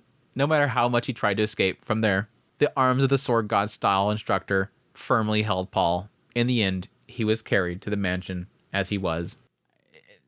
At least he has an outlet with his teachers and with his mom as his only outlets. Because again, these swordsman trainers are not going to be nobles. I don't know if they said with her, but at least with the water god style instructor, it was an adventure. Chapter 10. Paimon. The dirtbag Paimon is birthed into the world. A few months went by. The Noses Rat family had just welcomed their second baby boy. He was named Paimon and was growing up well with his parents' love. Yeah. Mother, the roses in the garden are blossoming beautifully. Shall we go see them together? I'm sorry, Paul. Roses have thorns, don't they? I can't take baby Paimon with me. It's too dangerous. Well then, why don't the two of us go? Me and Mother. Paul's lips twitched as he looked at his mother, holding and caring for her baby. Oh no, that's no good. It would be a pity to leave Paimon behind. But I'm usually at school, and I only get to see Mother once in a while. I wish I could spend more time with you. Paul, you're right. I feel the same way you do. I miss being with you all the time. So let's have tea here today. I'll even prepare some of your favorite sweets. But then Paimon would be there with us, he thought. I'm not alone with my mother. Something was bothering his heart. It was heavy and somewhat unpleasant. Perhaps, sensing Paul's disappointment, his mother gave a troubled smile. Paul, Paimon is your little brother. As his big brother, you should be good friends with him. Yet now that I think about it, I don't recall there really being any sort of attempt to connect with his brother. And again, a lot of that has to do with the fact that he's not here. Paul's not here as Paimon is being raised. He's here for vacations, but he's at school most of the time. So I wonder if a bit of this with Paimon ends up being a lot because of Paul. I think no matter what, Paimon turns against Paul. Because what happens, the assumption that happens here, is because Paimon is being essentially raised as the one that is the better fit to lead the family, because Paul is such a failure, he will be spending a lot of time with instructors and people that Paul avoided, that will be telling him that he's good at what he's doing, that will tell him he is better, that he is so smart, that he's so well behaved. Not like Paul. You're so much better. Not like Paul. You're not a failure like Paul. That's what he's going to hear. So again, this is where I get that feeling of like, either way, it's not necessarily that Paimon's a dirtbag at this age. Paimon himself is not a dirtbag. He's not a disgusting villain. It's that his family and people around him are molding him that way. They make him into the monster that he is. Yes, Paimon. Mother only cares about Paimon, he thought. Is it because Paimon is a baby? Or is it because Paimon is more important than me? Ugh. Again, this is such a common thing for siblings. It sucks. What am I thinking? It can't be that my brother's more cute than me. He shook his head to fight off the unpleasant thought. Still, such thoughts did not disappear completely. Mother only cares about Paimon because he's a baby. Until he grows up. After a long vacation, with a stale feeling in his chest, Paul went back to school. And his wish for his little brother to grow up was also in vain. While Paul was at school, his mother, father, and servants became distracted by Paimon, and gradually his presence as the eldest son faded away in the house. He has been replaced. Sucks. Ugh. Chapter 11. Paul, 10 years old. A few years later, Paul was now 10. Over the years, the instructor stopped saying anything. Every day, he skipped classes at every turn to practice swordsmanship. Now, he was training with the Water God style instructor. Uh-huh. You're like that, aren't you? And what? It seems that you are more comfortable with the Sword God style, which you learn at home, than the Water God style, which I teach. Is that so? Don't you notice it yourself? You seem to be using both styles in a balanced manner. But when you make a move, on the spur of the moment, it's a Sword God style move. Yeah, I can see that. Again, he kind of mentioned that before in the idea that it seems like he may have a problem with counters, ? Because again, the assumption there for the Water God style, a lot of it's going to be wait for your opponent, defend, parry, block, and then a counter. And even when he was talking about before when he was getting struck by the Sword God style instructor, he was defending, but he couldn't get the counters in. And so he's probably supplementing that with a Sword God style. So he's using Water God style in order to defend himself, and then when he goes to attack, he's reflectively just going to a stance for Sword God style. It makes sense. Aristocrats generally use the Water God style. I can say you're not like other aristocrats, but that might just be like you. I never actually thought about that. That makes sense. I mean, there's a Water God style instructor is at this place where nobles are training and learning. So it makes sense there. But I don't know if they ever implied that before with the world of at least, nobility in Mushoku Tensei. Through all 12 volumes, I don't think they've ever kind of highlighted the idea that nobles generally use Water God style, which makes sense.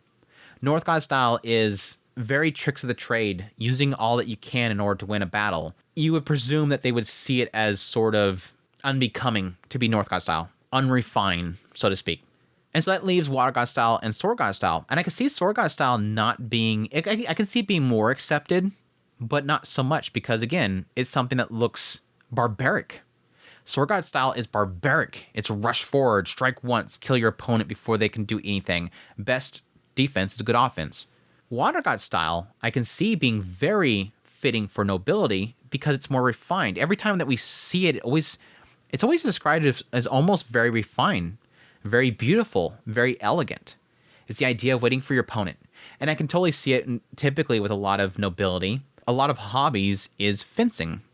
And fencing does sound very Water God style, or Water God style sounds very fencing related. It's very much so about, again, parry, counter, parry, parry, counter. It sounds very Water God style.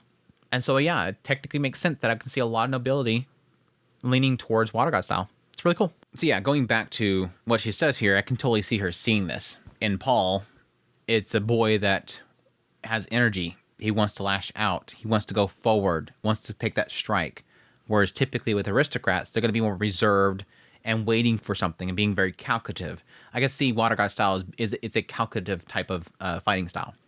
So yeah, she could totally see that. Like me, Sword God style of attacking, saying that your attack is your best defense. It seems to be exactly what you've been doing for the past few years. I didn't mean to, but if teacher says so, then I guess you're probably right. I guess it's something that you can't understand by yourself. Paul shrugged his shoulders in a mischievous way. The Water God style instructor raised her eyebrows. When you behave that way, it's when you want to avoid the topic. You seem to know a lot more about me than I do about you, teacher.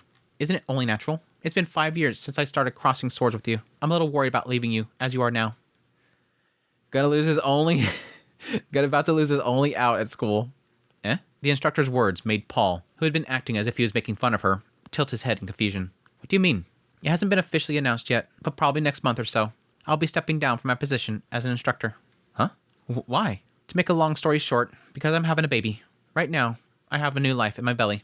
Oh, wait, a baby? The sudden confusion jumbled his mind. Paul could not look away from her belly. Teacher, were you already married? No, I'm single. If you do what you have to, you can have a child, even if you're single. Again, by the way, who's the father? Oh, it's the principal. So back here where you said, if you have to do what you have to, and over here, principal, makes me believe she got her position training nobles by getting with the principal. The principal?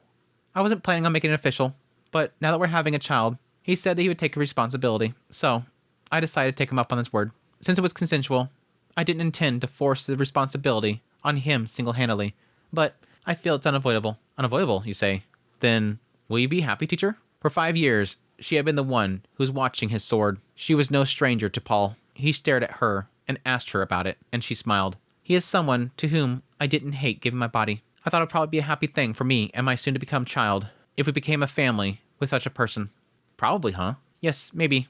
There's no certainty in the future. Yes, that's true, but I'm still a little worried. That's what I'm saying here. Is it okay for me to leave you as you are now? Her words startled him. How crazy is that? Again, this is a water god instructor that's at the school itself. And she probably knows... Well, yeah, I mean, literally one of the first scenes that we had of her, she's saying, hey, Paul, go to your other classes. Why are you talking about it? What do you mean? Well, the other instructors are telling me you're not going to their classes. And they're asking me, the only class that you're going to ask you, hey, can you go to the other classes? She's spent the last 5 years training him in sword. And again, the whole idea of crossing swords, make yourself understand somebody more. She knows this guy. She's been with him a long time. They've grown a bond. And right here, she's pregnant. She's about to leave her job, her role, and have a family.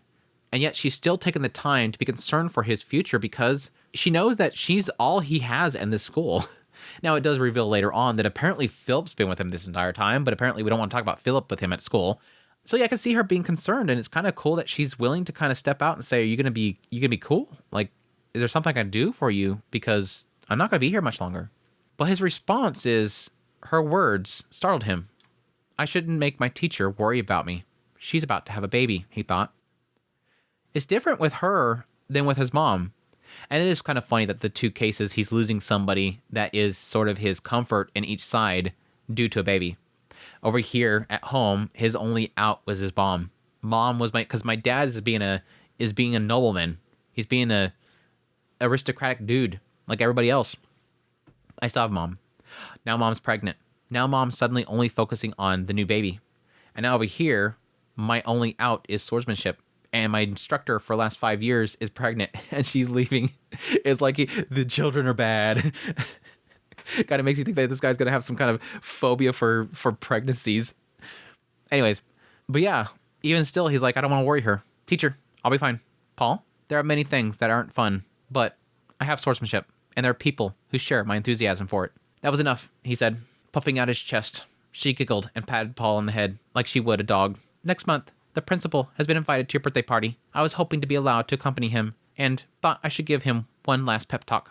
That doesn't seem necessary. I can tell by your face what I have given you will surely not go to waste. Yeah, he at least use it to protect himself and his comrades in battle. Yes, ma'am. I will never waste it. As he nodded vigorously, the water god style instructor laughed with satisfaction. After that, she resigned her position as an instructor, as she said, and Paul never saw her again. That's weird. Because she's technically supposed to go to the party. But yes, granted, party doesn't really go all that well. Chapter 12, The Adult World.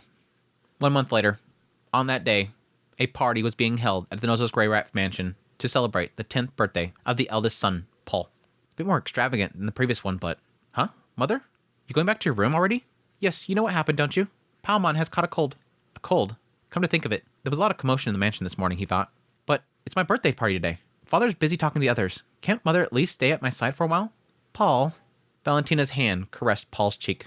I'm sorry. Even as I'm doing this, Palmon is having a fever and calling for me. Have father by an attendant. Apparently, I was raised mostly by attendants. I mean, it sort of implied that Paul, at a very young age, was very much so nurtured by his mother. It's just that as he got older, he started running around. Valentina caressed his cheek. I'm sorry. Even as I'm doing this, Palmon is having a fever and calling for me. The hand that had been caressing his cheek left him, and his mother left the hall. Having been left behind, Paul clenched his palms. Ever since Palmon was born, it's all Mother ever talks about. His eyes wandered to look for his father, who was happily chatting with the men of nobility. It's my birthday party, but how could it be? I'm not even the star of the show. It was boring. Just as Paul was about to leave the hall, A boy stood in front of him. Why do you look so unhappy? You're the star of the show today. Philip? Finally, a character name we recognize. It's been like nothing but like characters are just named after their position. Finally, we get like a named character that's like, oh, I remember that one from the main line. That's sort of the problem with a lot of these kind of side stuff is they don't want to use like mainline character names because, again, it's supervised by Refugin, but somebody else is kind of working on the project. But still, seeing Philip finally is kind of cool. But I can totally see this. Again, even though his father seemingly has given up on Paul, he's still going to hold the party. He's still going to use it to make connections. He probably still intended for it to be a way for them to show off their new son. But unfortunately, the kid gets sick. There was Paul's cousin, Philip Boris Greyrat. He had been attending the same school as Paul for a couple of years. They had always known each other well because of their family's association. But after entering school, they had developed a particularly close relationship. Didn't see that. Apparently that was going on. What, you here too, Philip? What do you mean, what? You're sounding lonely. Considering the relationship between our families, why wouldn't I attend the birthday party of the next head of the Notos house? Sus there, if that's going to happen. Even if I didn't, why would I not celebrate your birthday? There was 4 main houses of the Grey Rat family in the Kingdom of Asura, each of which was a military noble family that protected the east, west, south, and north. The 4 houses had complicated relationships because of their power, but the current Notos and Boreas houses were generally on friendly terms. Today's party is very extravagant. I was overwhelmed by the decorations and the food. Yes, I was also surprised when I saw it. Oh, my father is so enthusiastic about this, I thought. Well, Paul thought, I now wonder if it was really meant for me. I see, Uncle has gone all out. I have to admit that this is a great party. The best thing about it has to be how the maid girls are cuter than ever. Uh-huh. As expected of the Notos Grey Rats. Even the maids' clothes match the occasion. Are they specially for your party? Yeah, I like it. Philip. Damn, Philip. Philip finally adding some positivity to this damn story. You know, Paul, our maids are all beast girls. I think those dresses would look good on them, too. All right, for my birthday party, I'll have them all serve you while wearing special attire. Long skirts to hide in. Ahaha, it'll be very fun. Philip's eyes narrowed as he seemed to be becoming enchanted. Philip's such a good boy right now. Philip's such a good boy right now. It's like Palmon on my list is going down the trash can, and Philip's going up.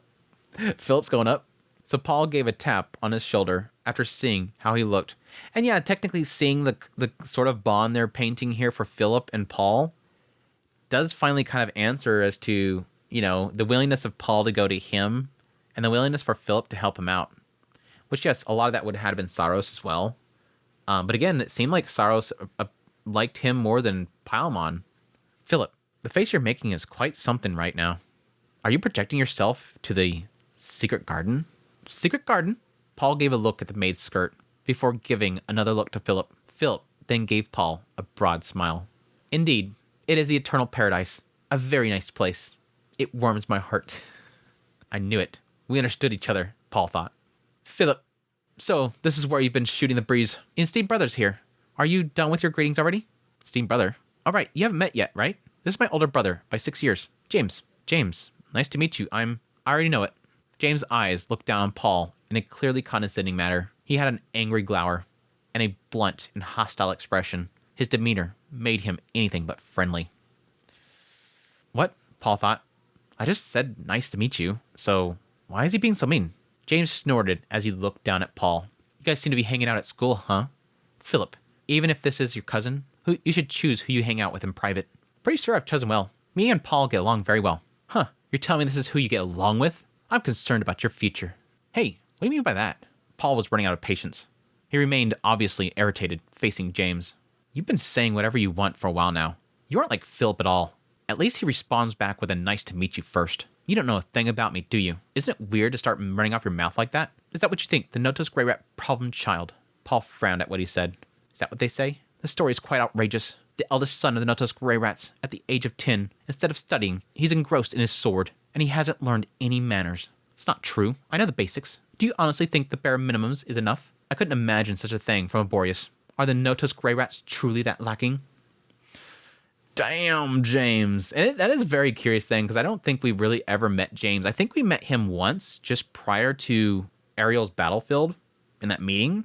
They had that one party where Rias meets Aber again. But I don't think we ever seen him other than that. Like, he's never present. I don't know much of what's lacking manners, but at least don't go around looking down on people I'm meeting for the first time like you are. What did you say? Both Paul and James were the eldest sons of their respected gray rat families, although of different builds and age. The mood around them had turned angry. The adults around them had already started noticing something was wrong. Like everybody's enjoying the party and drinking and talking, and all of a sudden you just hear like a over the corner, like there's two dogs growling at each other. Paul, esteemed brother, it's best to leave it at that. Paul, esteemed brother, is just a bit on the edge. We're cousins, so we should get along better. Philip, who was watching the exchange next to Paul, had decided to jump in between them. Such a good boy. Look, it's just in time. The dancing is about to start. Why don't we both go and talk to the ladies? I'm fine. I already have company. All right, that was so. Esteemed brother, you brought your fiancée along, right? If you don't get back to her soon, you won't have a chance to dance, right? If you excuse me, Paul, I hope you'll do your best to show off your minimal dancing skills. Paul's irritation grew as he left with sarcastic words. What the hell's with that guy? Is he really Philip's brother? I mean, he's such a jerk. Yes, he is. He is my own brother. He's like that, but he's a really good guy deep down. He doesn't know yet. He doesn't know yet. Philip, no! He doesn't know yet. I almost feel like they wrote that on purpose. Let's have Philip say how great his brother is before later on he starts taking his sons away. Ugh, that's so bad. Again, that's their custom. They accept it because it's their custom. The one that wins, the head, takes the boys. Well, don't worry about it too much. It's your birthday party today, so why don't you enjoy dancing with the girls? But you have to have someone to have fun with. Well, what about the girls over there? Philip's gaze led him to a group of beautifully dressed young ladies. They had been glancing at us since a while ago. They want Paul to call upon them. Me? That's right. So, come on, quick, ask one of them to dance. A smiling Philip pushed him along. Paul approached the young ladies. Good evening, my beautiful lady. If you don't mind, would you like to join us for a song? He was playing a part. He managed to pull out the lessons of the etiquette instructor, which he had not been listening to since the beginning, and asked the daughters in the center of the room. He was in a cold sweat, but he did not lose his smile. The invited young lady smiled and took Paul's hand. Yes, of course. Paul-sama, I am honored to be with you. Got lucky there. I think Philip noticed it. She'd probably be the only one that'd be looking at him as we find out that she knows him. I'm so glad. Then shall we go? Being the star of the birthday party, Paul had a dance in the very center of the hall. As he escorted the young lady to the center of the hall, a famous orchestra that his father had hired began to play. Dance, dance, step, step. He had fled from dance lessons all this time. Paul's skill at dancing was so low that it would be unwise for him to describe it as faking it. I thought this was going to go Edis route. I thought this was really going to go Edis route. It was going to be like super bad, but then he was going to like use his swordsmanship skills, which he technically does. He ends up using his footwork from swordsmanship, but I thought it was going to go south really fast. It's so funny, the parallels between Edis and Paul. I keep making parallels with Edis and Paul. It keeps happening. The fact that it seems like both families were trying to just kind of train them in swordsmanship and get them out of there, that they're the stain of the family. They'll never marry into a noble family with some good etiquette and whatnot. They both fail at their dancing routine there. Well, if I watch the steps around me and dance to a good tune, I think I can manage. Paul managed to cope with the situation with his observation skills and reflexes, which he had developed through his swordsmanship training. Of course, he had no time to enjoy the dance, and his expression remained grim. Suddenly, a small laugh was heard, mingled within the music. The young lady who was dancing with him was smiling. Paul-sama, please, hold closer to me. Excuse me, but I see that you're not good at dancing. You don't need to look around. Please, focus on my movements. The important thing to remember when dancing is to smile. If you have a big smile on your face, no one will mind that you make a little mistake. Not really with how many rumors are probably circulating in that room. Everybody's looking at him like he's a failure. No matter if he smiles, they're going to see him as an idiot, if anything. But good distraction. So that's how it is then. I will take you at your word. He leaned in close to the young lady and watched her movements. Wow. Rather than looking around and moving, this is a more natural way to dance. Thank you so much. No need to thank me. This is how I could repay you for what you did for me back 5 years ago. The lie, you mean? Paul nodded his head at the young lady's words. She gently narrowed her eyes at his reaction. You may not remember me, but I was also at Paul-sama's birthday party 5 years ago. It was then that you showed me around the gardens and told me that there was dirt on my dress. Was there such a thing? It was 5 years ago, and his memory was not certain. As Paul tried to remember, the young lady giggled. It must have been a trifle for you, Paul-sama, but it helped me out a lot. It would have been a disgrace for a nobleman's daughter to return to a party in a soiled dress. My parents would have been furious, so this is my way of repaying you. You remember me all those years ago? Yes, I remember. I have never forgotten. What is this feeling? It was a strange feeling, a little suffocating, a little comforting, as his chest squeezed tightly. And why is that? He thought. She looks much cuter now than when I asked her to dance. He looked at the young lady with his heart pounding. She rubbed herself against Paul's chest, her cheeks flushed red. You must be tired from all that dancing that you're not used to. After this piece, why don't the two of us get out of here and have a little rest? Oh yeah, that's right. You must be tired from standing around all day too. When the music finished, Paul took the young lady by the hand and left the birthday venue. This is the first crush for Paul? And she doesn't even get a name? We have the first crush for Paul and we don't even get her named. Ugh. He then went into an empty room so that he could talk to her. Finally, I have a moment alone with Master Paul. Eh? What? The young lady hugged him in the front and put her arms around his shoulders. They had been close to each other during the dance, but Paul could tell that the atmosphere was different this time. If I told you that I always wanted to do this, would you think that I'm immodest? No, I don't think so. It's just that it's so sudden that I was surprised. And your feelings make me very happy and excited. Well then, please, let's keep going. The first thing to do was to make sure that you have a good time with your family and friends. The young lady gently closed her eyes, and Paul kissed her lips as if he was being sucked in. Whoa, soft. Paul-sama. While they were kissing, the young lady led him straight to the sofa. By all means, do as you please, Paul-sama. It's what I want. Doing as I please, he thought. Paul gulped and swallowed hard when he was invited with a bright red face. He had knowledge, but no experience. All he understood in his head was a rough flow of things. Paul's instincts were laid bare by this existence called a woman. The act was so shocking. It was enough to blow away the faintest notion of first love. That's really weirdly put, and I'm not sure if that's a loss in translation. That almost sounds like, to my point earlier of like, oh my gosh, this is like literally Paul's first love. Like this is his first crush. This is the first person that he appreciated. And it's a little bit concerned the idea that it seems like he just kind of, this happens and then he never sees her again. And you would expect that maybe he did kind of care for her. But I think there probably is an aspect here where she just wanted to do this for him and wanted to do this with him. And that she doesn't really necessarily find herself to want to be with him. She could have somebody else that she's already going to be with. But this does kind of get that feeling like almost as if he's discarding it. It's weird. When Paul wandered back to the party venue, after leading the young lady, Philip approached him. What were you doing sneaking out with the daughter? I've just stepped into an amazing world. So, this is what it's like to climb the ladder of adulthood. Once he discovered it, Paul could not escape from that world. Sorry, Rudy. Paul beat you. Sorry, Rudy. Paul beat you. You got it earlier. 10th birthday. Chapter 13, Skirt Chasing. When he returned to school, Paul's life had a new habit in addition to his sword. Hey, Paul, I wonder, when will you come to see me again? Not for a while. There's other girls waiting for their turn, and some are new. Oh my, you're so cold. Just a moment ago, you were so passionate. Nah, well, that's okay. We don't have a relationship with each other. But Paul, you might want to be careful, okay? Careful? After he finished putting on his uniform, Paul tilted his head, curious about the young lady's words. Be careful of what? There's a number of girls like me who are not as open-minded as I am. There's girls who dream of having this kind of relationship with the eldest son of the Notos Greyback family. The lower the family rank, the more they dream of a relationship. You don't have those dreams? My family is mid-rank nobility. I have a promised future. You and I are playing with fire, you know. Again, that kind of gives that credit right there. Like again, what to the girl before at the party, it could be that she's a mid-rank and she has an expectation already made for her. They already have their life set in stone. Whereas probably lower rank is probably just trying to find anything they can possibly climb up a little bit with. I see.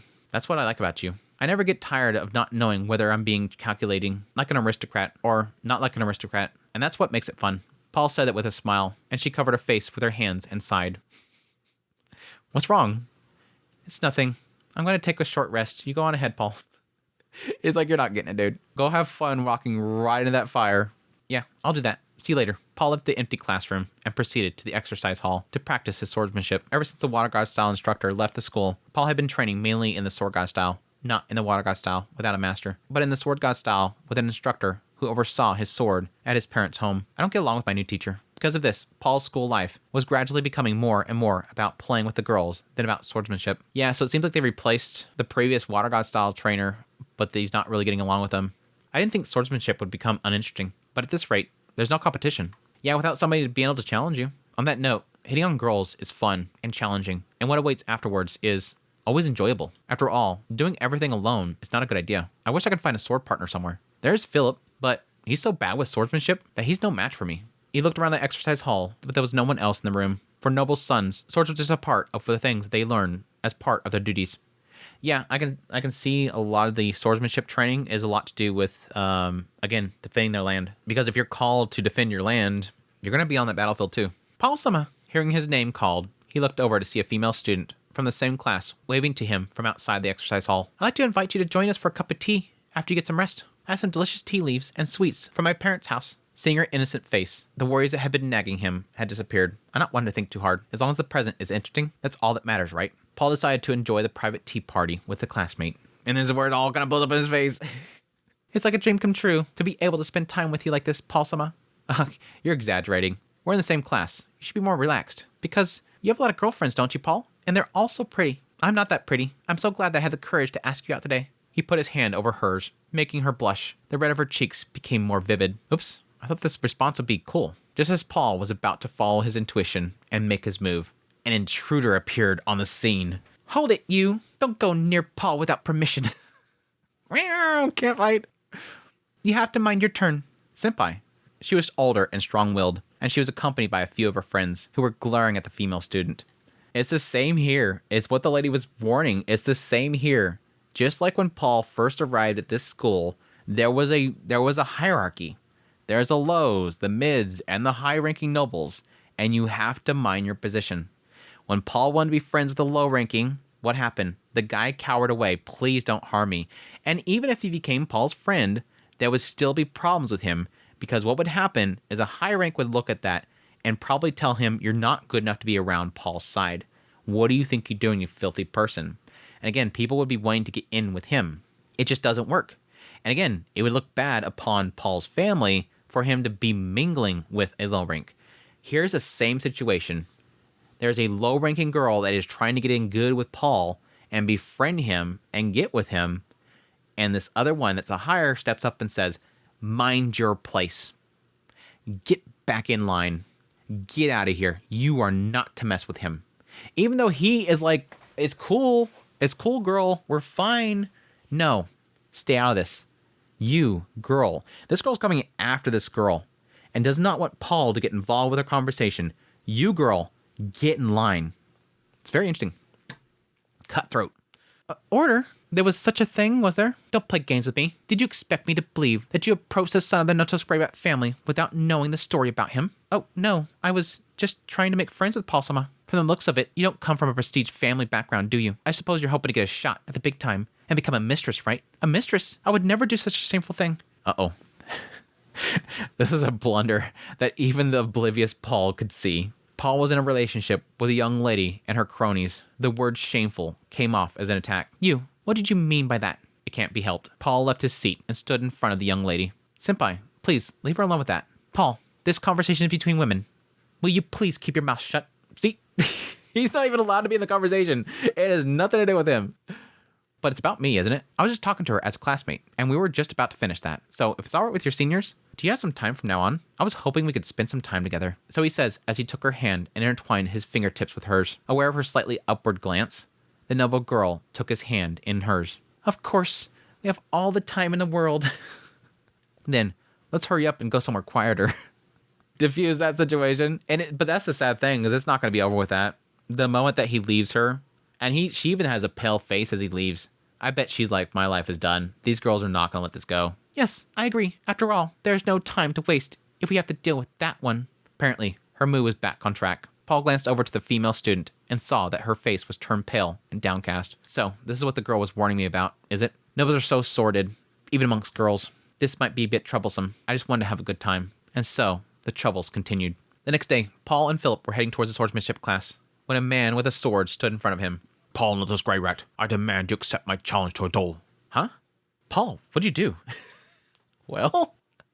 This is an insult to not only me, but to my family. I will never forgive you. Paul raised his eyebrows at the mid-rank nobleman's son, who seemed to have an unwarranted air of self-importance. What's this all of a sudden? I have no idea what you're trying to say. You dare to play games with me? Don't go putting your hands on my fiancé. Your fiancé? Paul, you really are... That's the kind of thing you don't want to get caught doing. Philip's like, Paul, I know you're a dirtbag, but don't get caught. You can't talk about other people like that, can you? Which second son of the Boreas family was it who was tangled up with 3 girls the other day? The both of them made a similar disgusted face at each other. The middle-rank noble's son snorted as if he thought he was being ignored. Come, drop your blade, or will you kneel down, bow your head, and apologize to me? I have no intention of apologizing. It was completely consensual, and that's that. But I'm not going to draw my sword either. Are you trying to escape? At the challenge of the middle-class nobleman's son, Paul calmly looked at his opponent. Although his opponent was bigger than him, there was no way that he would lose in a duel with a young nobleman who had no muscle tone. You talk about dueling lightly, but are you ready for it? What'd you say? If it's a formal duel, you can't complain even if you get killed, and I won't be charged even if I kill you. Are you ready for that? The noble boy's body trembled. The sword slipped from his hand. Don't think you could get away with this. I'll make you regret it. The noble boy turned red and walked away from the scene. His cronies picked up his fallen sword and hurried behind him. Will everything be all right? I'm fine, aren't I? I was told the same thing before, but nothing happened then. Yeah, he's talking about back there when he first ran into that stupid mid-ranked when he was helping out that boy. Nothing came of that one, so I guess it's not going to happen again. Nope. He would only be talking this time too, Paul thought, so he had the training class with Philip. It was a week later that he received a letter from his father ordering him to return home. Cut. Episode 3, The Bad Boy of the Notos Family. Chapter 14, The Notos Family Brat. Amarant Notos Grey Rat, a letter from Paul's own father, the head of the Notos family, brought him back to his family's home in a hurry. You know why I called you back, don't you? Know why? Even if you say that, the letter only said to come back. Your behavior of late has been beyond the pale. Do you think I not know about your unrestrained behavior at school? Is that what you mean? Well, I have certainly been playing around a bit too much lately. The bickering amongst the girls about each other seemed tedious and had dampened any sense of fun. But it's consensual with both parties, you know? It's not the first time. Some of the girls have been playing with other guys. So don't worry so much. Stop f***ing with me. At the same time that he yelled at him, his father's hand stretched out over Paul's cheek. Struck by the swordsmanship-trained arm, the physical immature Paul fell to his bottom and looked up to Amaranth in dismay. Father, I believe that if I sent you to school, you would become a true noble, and more like a son of the Notos Grey Rat family ought to be. But you have betrayed my trust in you with your behavior. Betrayed, you say? By the fact that I play with girls, you mean? But you told me before that if I'm a man of the Grey Rat family, I can't help but be interested in girls. And you said whatever the method, it's a big deal that I got to befriend the noble's daughters. Was it father who said that it'd be good for the future? He's such a rat. Again, that's a confusion there. But I think he's sort of, I don't know, it almost feels like he's trying to connect the stuff just to make an excuse. But at the same time, it is technically what his father said. He's sort of taking what his father says and misconstruing it to fit his own desires. Well, he said this, and I like this, so let's just keep doing this. It's fun. It feels good. Keep doing it. And if I get in trouble, well, he said so.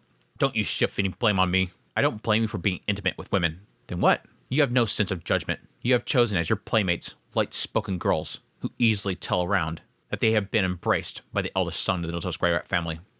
Again, to that lady said, you still got to choose your targets. You got to choose who you go with. The background of a girl you make a move on. Which house she is a daughter of. Who she is engaged with. What the balance of power is with our families. You ignored all those things. Because he doesn't know. He has no freaking clue. Again, this is where I really feel Paul's like frustration of like dealing with this crap. What? What are you talking about? I don't know what the hell you're talking about. That's why you put your hands on the fiancé of the mid-rank noble's son, for example. The other day, I received a letter from said mid-rank nobleman complaining bitterly about you. Paul knew immediately that it was about the trouble he had gotten into at school the other day. Paul clenched his fist with a grunt. You mean he didn't have the guts to take care of things himself, so he asked his father for help? What a pathetic guy. Pathetic? Is that what you call it? A cold voice, the head that had been filled with anger, had suddenly cooled down. His father's gaze grew colder and colder. I'm the one who cleaned up your mess. I was able to sell it well enough. But that doesn't change the fact that I now owe a debt to mid-rank nobility. Owing a debt to mid-rank nobility? I will tell you this, my foolish son. I was able to befriend a noblewoman because I could obtain more in-depth information about other families when we were together alone. If you only seduce women for your own pleasure, you don't care what kind of woman they are as long as you enjoy yourself, then you are just a sex maniac.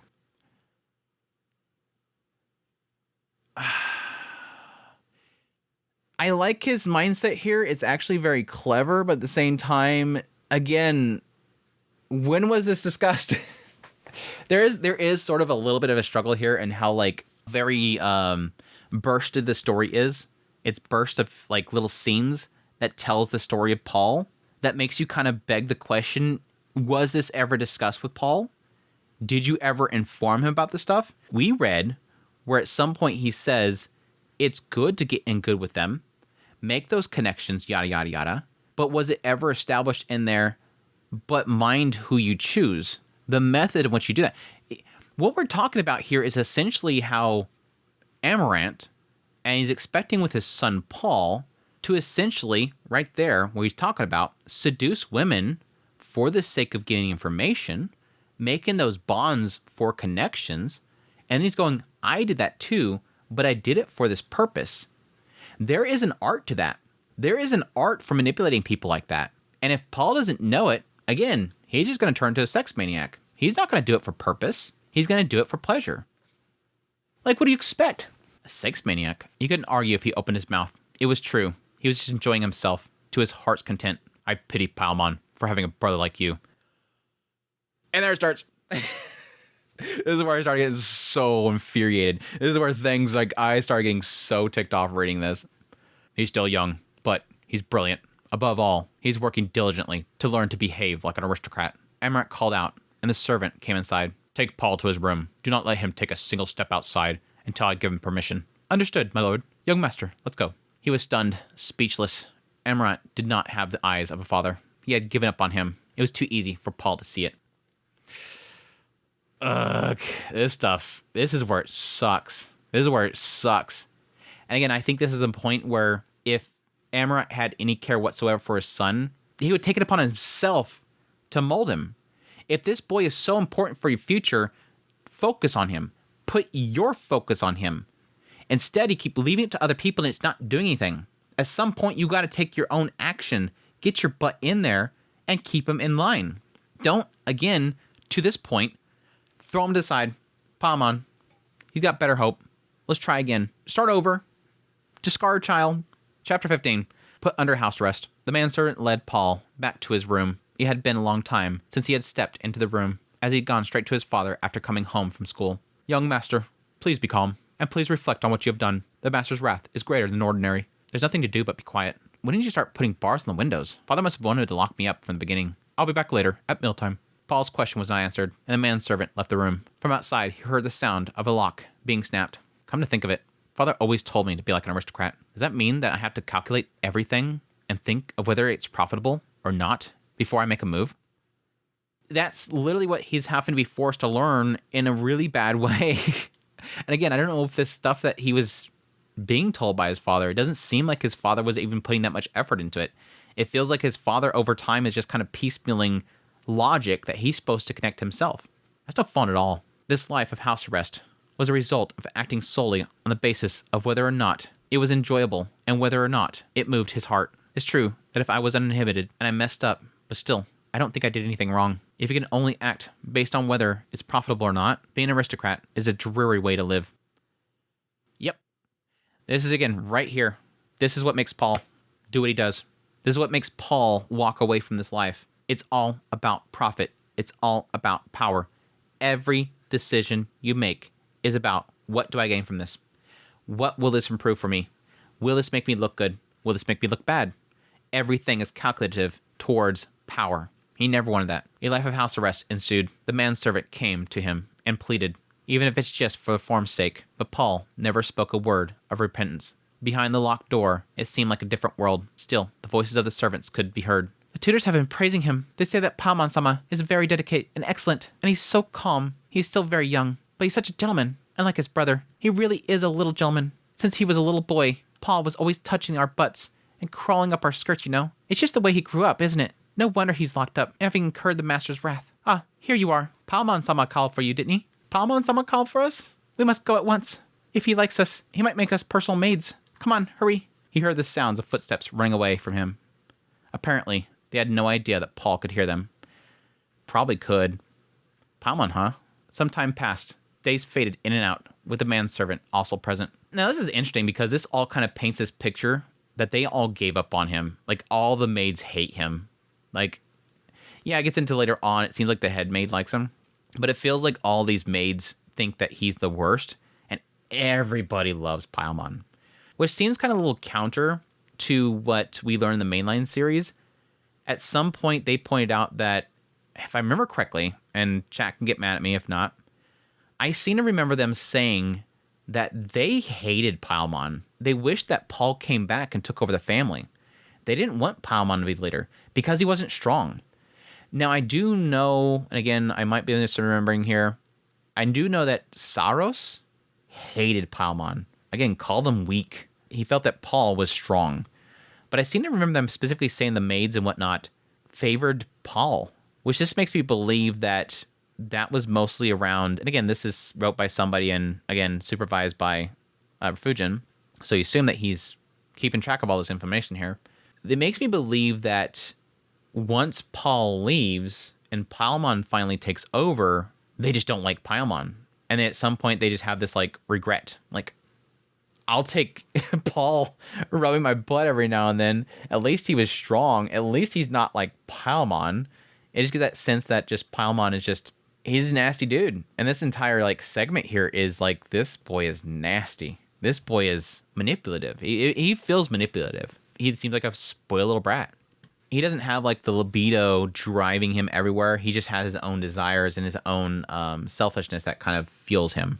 Paimon visited Paul, but this wasn't the first time. Paimon had come to visit Paul on several occasions. What do you want? It's obvious, isn't it? I was worried about Brother Dearest. You've been locked up in your room for a long time. Thank you for unlocking the door. I want to talk to Brother Dearest alone, so please, wait outside for a while. Understood, young master. The manservant bowed and left the room, leaving the brothers alone. Paimon smiled at Paul, which didn't suit his young face. So I think at this point he's 5. I think he's like 5 right now. Maybe a little bit younger, because I think he has his party here soon. This kid's like a little bit scary how he talks. Is it true what they all said about you? To be locked up at a place like this? They say Paul is not smart enough to be the head of the noble family. You came all the way here just to confirm such a thing? You even fooled the servants. You must have gotten a lot of free time. What did you say? I'm not given free time. I'm a good student. That's why I have time to spare. Even my tutors are praising me. Are you sure you want to be so loud? They'll hear you outside. Your mask might slip in front of the servants, you know. What the hell? Are you trying to threaten me? If you do that, I'll tell Father. If that happens, you'll never be let out of here again. Using Father's name as a bluff. So this is my brother. He's become more and more helpless. Well, I haven't seen him for a while. It doesn't matter what his little brother, who was not even 5 years old, was even saying. It wouldn't hurt or itch. Paul plopped down on his bed. I don't think we have anything to talk about. I'm busy. So get out of here already. What's the matter with you? You're just lying there. Do you think I'm stupid? You're nothing more than a half-baked problem child. Did someone tell you that too? Well, whatever you say. You're just being stubborn, aren't you? You're locked up and all alone. Father and Mother don't care about you. Everyone is talking about you. You're a disgrace to the Noto's Grey Rat family. Paimon laughed condescendingly at Paul and left the room. The sound of the door being locked was heard. What's that guy doing here after all? Well, it doesn't matter, but as expected, Paimon, you look so much like an aristocrat when you smile. I hate that face. So again, loses his beacon of hope at school, finds something else by sleeping with the girls, then pretty much blows that up, doesn't like being there anymore. They're just kind of conniving. So that's that last bit there. Then over here, he had his mother was the only beacon of hope, and then she has a child, and everybody's focused on that child. And then when that child finally talks to him, he's just like them. Again, he only has one remaining thing here, and it's so preoccupied by Paimon, and that's his mother. It was the kind of smile that he's used to seeing at school and at parties, the kind of smile someone would show to someone they judged to be lower than themselves. His brother had such a smile for Paul. Like, he's like 4 years old. This little snot kid. I think a lot of that is probably, again, they're probably pushing him. This is our hope, because Paul's not working out. And it seems to imply that Paul took a while for them to have, and would assume that it probably took them a while to have Paimon. And again, what they get into in a minute, it could be an aspect of this is their only shot of having a child take over the family. So he's probably spoiled. As he said, Father thinks I'm a disgrace. Maybe he doesn't even love me anymore. But it's certain that Mother isn't like that. The day ended with him locked in the room. Chapter 16, a small sense of discomfort. I might actually end on this one. This has been going on longer than I thought it was going to be. Again, this is like absolute experiment right here with this recording. So when it was completely dark outside, the iron-barred windows, the door to the room opened, and the person that Paul had been waiting for came in again. Mother, I'm so glad you're here tonight. Yes, of course, my sweet Paul, that we are in the same mansion, and we can only see each other like this in the middle of the night, in secret. He saw the manservant closing the door. The only person with a key, except for the family head, Amaranth, was the manservant. Valentina had the manservant unlock the door without telling Amaranth, and she came in to see Paul every night. This is such a bad family. The family's so fucked up, dude. This family's fucked up. Valentina had the manservant unlock the door without telling Amaranth, and she came in to see Paul every night. She got a sneak to see her child. This is such a fucked up family, dude. What is... Ugh. I don't mind if I stay as I am, since mother will come to see me. Oh, you can't say that. His mother denied outright what he said with the intention of not worrying her. Then she gently took Paul into her arms. Paul has been a lively boy ever since you were little, haven't you? A room like this is too small for you. Leave it to mother. I'll make sure you get out of here. Don't push yourself too hard. I don't think father will forgive me so easily. Probably I'm an embarrassment of a son to that man. Since the day that he was sentenced to house arrest, he had not seen his father. He could not get that cold look in his eyes from the last time he saw him out of his head. No, never. You're a dear son to your father. And he still has high hope for you, Paul. He knows that you will take over the house and be spectacular. Even though you're a high-ranking noble, you can't survive just being good with a sword. So that you will not be in trouble when you become the future head of the Notos Grey Rat family. He is being very strict with you, telling you to be a nobleman. Did father think such a thing? You look like you can't believe it. Again, based on what I've seen played out here, doesn't seem like that's the case. Again, it seems like for a very brief moment, he was trying to, coerce him in a way, give him some sort of reward in order to get him on the right track. But outside of that, it doesn't feel like it. It seems that what he was thinking was showing on his face. Valentina laughed funny, and Paul hugged her himself. Indeed, I don't believe it easily, but if mother says so, then I will tell father that I want to see him next time. I'll tell him my feelings there, and if he understands me, I'll go too. Let me face the aristocratic world and father for a little while. He put his arms around his mother's shoulders and hugged her tightly.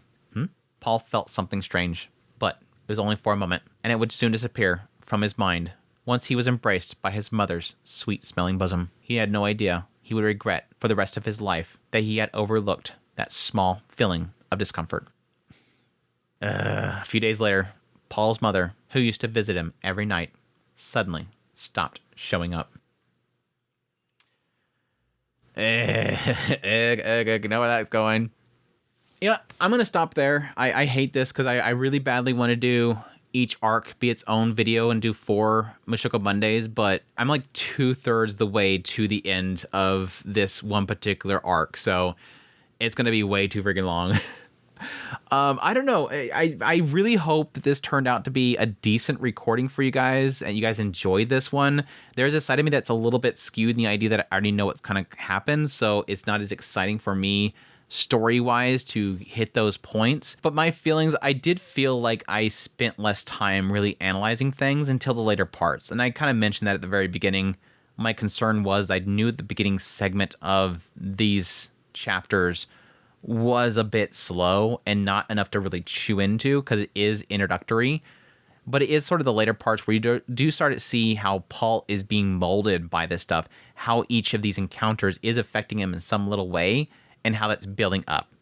And again, I wasn't really sure when I was actually doing my pre-look at the content, how that would really translate to a Mushoku Monday, because it is sort of just a lot of dialogue that I'm going through. I do know that some people probably would more enjoy this in the fact that they've never experienced Paul Gaiden, because it isn't one that was actually published and sold by Seven Seas. But I do hope that for those that know the story, that it's still entertaining in a bit. But I do hope that as we get into later stuff, there will be more times where I can kind of jump in there and really kind of get into something, really dig into something. By the way, I do want to go through Paul Gaiden because I think this is one of the storylines that I was most excited to get into. It's just I can't admit that I was a little bit afraid of not having much to dig into.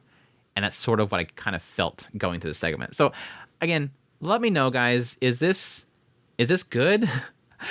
I'm so freaking anxious about this. I'm like, I don't want to have like a flop Mushoku Monday. I'm literally my worst critic when it comes to this kind of stuff. So let me know. I could just skip and jump right into the volume 12 specials or go into Reddit Unsee, but I did want to go through this one just because I do want to be completionist about this stuff. But I do acknowledge that this is sort of more visual novel based, and so there is a less kind of digging into stuff as you go along. Because in the end of the day, for Mushoku Monday, I do want it to be analysis, not just read. Anyways, that's it for this Mushoku Monday. I hope you guys enjoyed this Mushoku Monday. As always, if you did, hit the like button. Babaka. And I don't know if you guys hit the like button, but I appreciate you guys' support. Your kind words. It helps us grow. It fuels me. It keeps me going. But I do appreciate you guys' support and you all going along with me on this journey. But until the next Mushoku Monday, y'all take care.